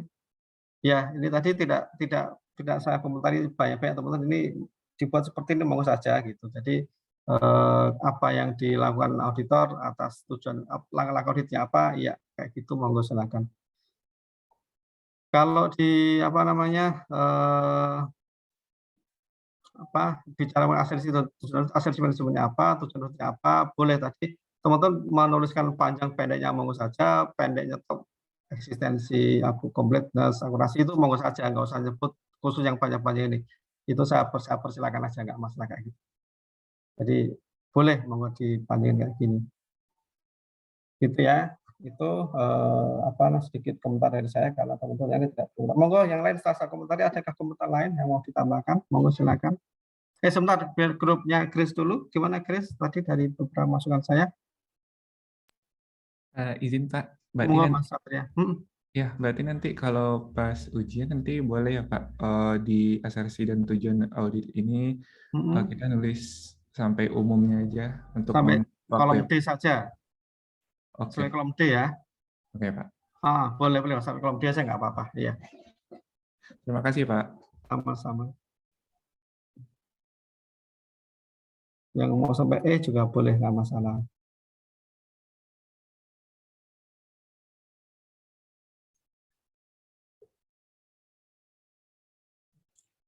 Izin bertanya, Pak. Mas Aziz, monggo silakan. Nanya ke Chris, jangan nanya ke saya. Oh ya, ini sebenarnya bukan nanya jawabannya karena jawaban saya sama, tapi masih soal yang nomor 4 itu kan disebut konfirmasi dari IMBT menyebutkan saldo hutang per 30 September 850.000. Berarti per 30 September sudah 850, ini yang salah konfirmasinya atau gimana ya Pak? Padahal kan dia IMBT itu bayarnya masih Oktober. Ya. Oktober tadi ya. Per 30 September sudah 850. Seharusnya berarti setelah bayar berarti piutangnya jadinya 780 dong Pak. Ini salahnya di mana? Saya kok bingung. Iya. Gimana teman-teman? Gimana Chris? Atau siapa tadi yang cerita tentang piutang tadi? Izin mencoba menjawab Pak. Mungkin kalau menurut saya ini memang IMBT yang salah memberikan konfirmasi karena dikatakan memang saldo utangnya per 30 September itu 850, sedangkan di catatan klien kita itu 930. Nah, dan disertai penjelasan yang makin nggak jelas gitu Pak, penjelasannya kalau dibayar tanggal 5 Oktober 70.000. Begitu mungkin Pak. Iya, ya sepakat. Ya Mas Sada Aziz, jadi ini yang dikonfirmasi auditor kan per 30 September, 30 bulan 9 kan itu. Tapi karena dikonfirmasi kan setelah tanggal 30 nih, pasti Oktober baru dikirim konfirmasinya. Sehingga ketika surat konfirmasi diterima, enggak, utang kita udah berkurang nih, kita udah lunasi, udah tambah pembayaran tanggal 5, gitu, 5 bulan Oktober. Maka di situ ada kesalahan informasi yang diberikan oleh pihak klien, pihak IMBT itu, bahwa dia sudah melunasi membayar 70.000 pada tanggal 5 Oktober, tapi saldo per 30 September nggak akan berubah. Per hari ini pas dia melakukan konversi itu memang sudah berubah karena telah melakukan membayar pada tanggal 5. Ini salah info saja Mas dari yang ditanyain, yang di pihak MBT aja itu. Tanya lagi Pak, berarti kan kalau kita ngaudit saldo piutang kan kita mencocokkan sama customer. Nah kalau customernya salah juga, berarti kita kan gimana Pak? Kita kan belum tahu, kita kan tujuannya tahu kalau saldo kita itu benar atau salah, tapi kita sumbernya juga salah, kan makin susah Pak. Ini kan disertai penjelasan. Jadi ketika itu MBT juga menyerahkan bukti pembayaran pada tanggal 5 bulan 10 gitu, sehingga auditor membaca kembali, kok berkurang, buktinya ternyata tanggal 5 kok, jadi yang tanggal 30 tetap nggak berubah, kayaknya tanggal 5-nya baru berubah gitu. Jadi itu pentingnya ketika nanti konfirmasi itu dijawab berbeda, maka yang memberikan konfirmasi harus menyerahkan buktinya, bedanya di mana dan buktinya apa. Nah itu jadi bahan auditor. Kalau udah ngasih bukti tanggal 5, bukti transfer tanggal 5 ya, auditor nggak akan terima juga gitu. Jadi nggak akan langsung diiyain, maksudnya akan dicek ulang kembali buktinya mana nih, buktinya mana pembayaran tanggal 30 bisa gitu kan, atas pengurangan kewajiban gitu. Terus kasih bukti, tanggal 5 ternyata, berarti tanggal 30 nggak diubah. Hanya per hari ini, per dia jawab kan gitu tadi kan ya, per dia jawab memang sudah berkurang sebesar 70 karena sudah melunasi tanggal 5, membayar tanggal 5 maksudnya kayak gitu. Itu Mas Ada. Jadi harus menyerahkan bukti jika pihak yang dikonfirmasi tidak sepakat dengan angka yang dikonfirmasikan. Tanpa bukti nggak akan diterima. Baik Pak dan Grace tadi, terima kasih. Ya, terima kasih Mas. Monggo, ada komentar lagi teman-teman sekalian? Ini cukup teliti ya ketika, ini bukan piutang usaha, jadi teman-teman clear nih, piutang usaha itu berarti dari kegiatan usaha yang bersangkutan ya, bukan dari kegiatan lainnya. Apakah ada Pak piutang berkaryawan? Ada, karyawan kasbon, kalau kita lihat di TV dulu, TV film Indonesia, kasbon dulu, karyawan ngutang pada perusahaan ada saja kayak gitu. Atau direksi juga bisa, piutang kepada direksi, kepada siapapun itu juga bisa. Kok bisa direksi punya utang pada perusahaan? Bisa jadi teman-teman direksi melakukan transaksi apa, atau direksi pergi kemana atau apalah gitu, jangan perusahaan terus diongkosi perusahaan dulu misalnya gitu. Bisa jadi nanti akan diganti oleh perusahaan, tapi karena penggantiannya belum keluar, maka sementara diongkosi dulu sebagai piutang kepada direksi. Nanti yang ganti ya Pak perusahaan juga, akhirnya piutang direksi dihilangin dengan dokumen tertentu misalnya kayak gitu. Misalnya begitu. Jadi bisa jadi kegiatan direksi yang dibiayai oleh perusahaan sebelum mendapatkan penggantian dari perusahaan, misalnya kayak gitu ya, misalnya kayak gitu. Atau direksi yang membayar kembali juga bisa, bangun perjalanan ketika dibelikan nanti potong dari gaji, bisa kayak gitu. Ini lazim, ini wajar ada piutang kepada karyawan dan juga piutang kepada direksi, itu wajar ada dan harusnya masuk piutang lain-lain, nggak boleh masuk piutang usaha. Teliti di sini keren, bagus teman-teman.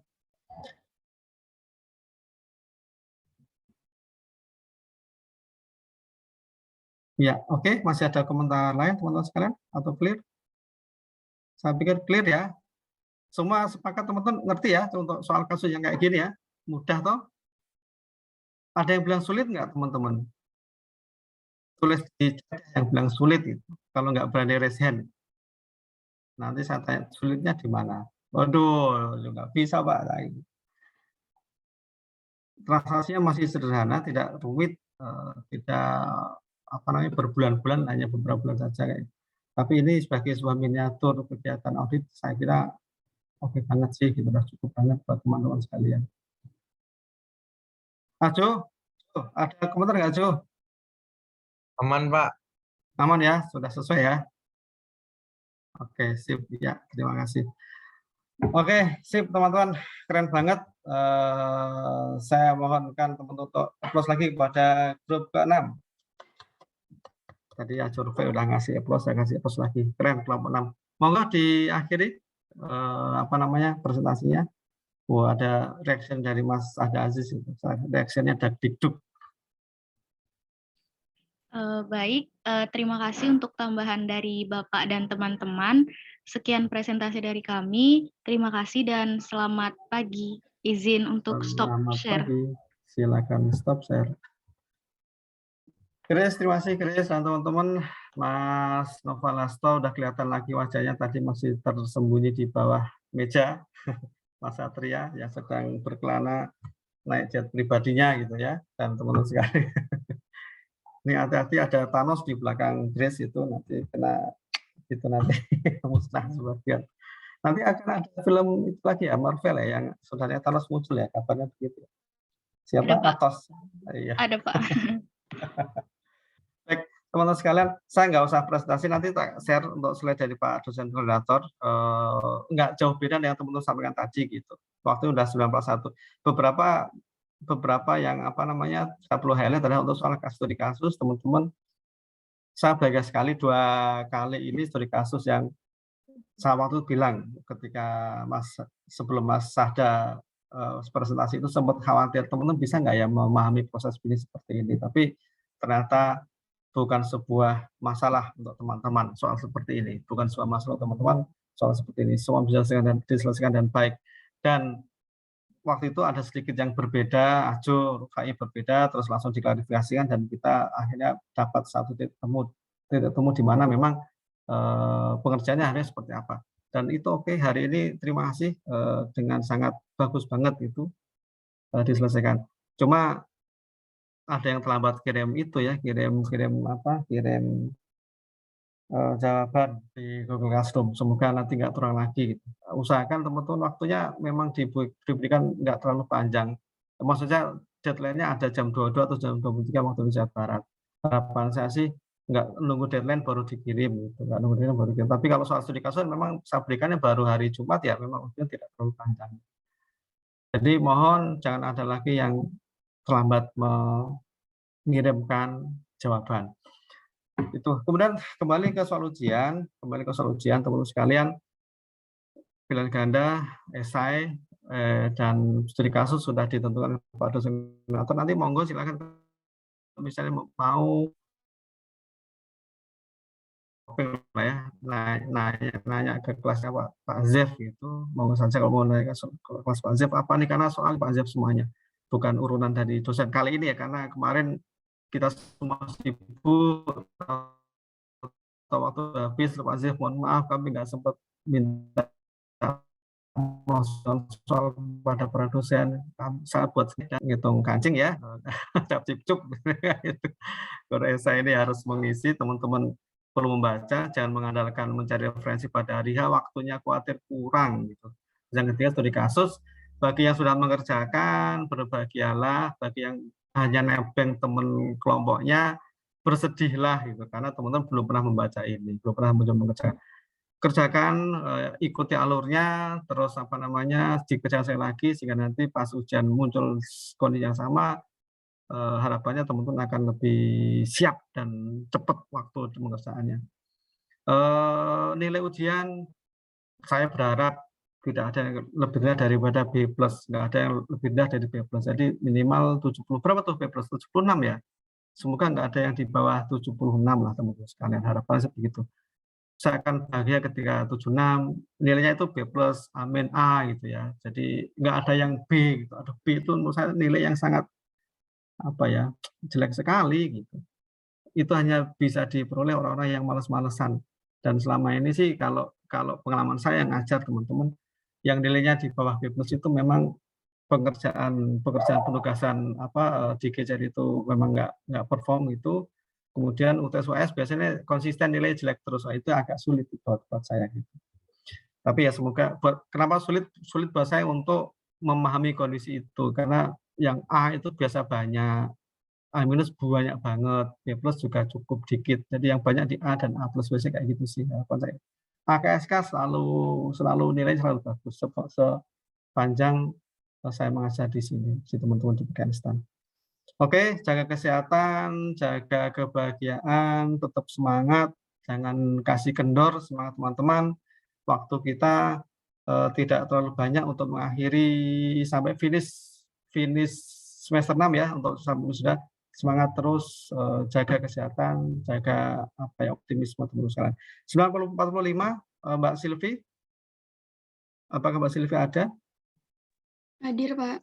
Hadir Mbak Silvi, kita mau lanjut lagi atau kita boleh ditutup sampai jam segini aja dulu? Nah, harus Mbak Bagaimana Silvi ya. teman-teman? Iya, gimana teman-teman? Nggak berani jawab sendiri. Ya, saya kira nggak usah dipanjang-panjangin ya, kalau nggak perlu dipanjangin Mbak Silvi ya, teman-teman sekalian. Terakhir ada yang mau disampaikan sebelum diakhiri kuliah kita? Cukup ya? Ya, sebagai sebuah kampus merdeka, teman-teman merdeka belajar di mana saja, sehingga waktunya nggak harus selalu habis. Sebenarnya bisa aja, Pak, mohon waktu setengah jam terakhir ditutup, Pak, atau 1 jam terakhir ditutup. Kenapa kami mau belajar apa gitu? Monggo saja dari open source, itu hak teman-teman.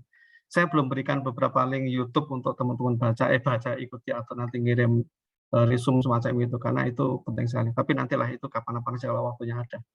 Baik, untuk Mbak Silvi yang tanyakan nilai kuis itu mungkin saya akan ambil dari tugas studi kasus gitu ya, sehingga nggak usah lagi kuis khusus gitu ya. Nanti Mbak Silvi, Mbak enggak Pak, kami mau kuis diri, tak kirim nanti Mbak linknya langsung Google Form aja, nggak masalah.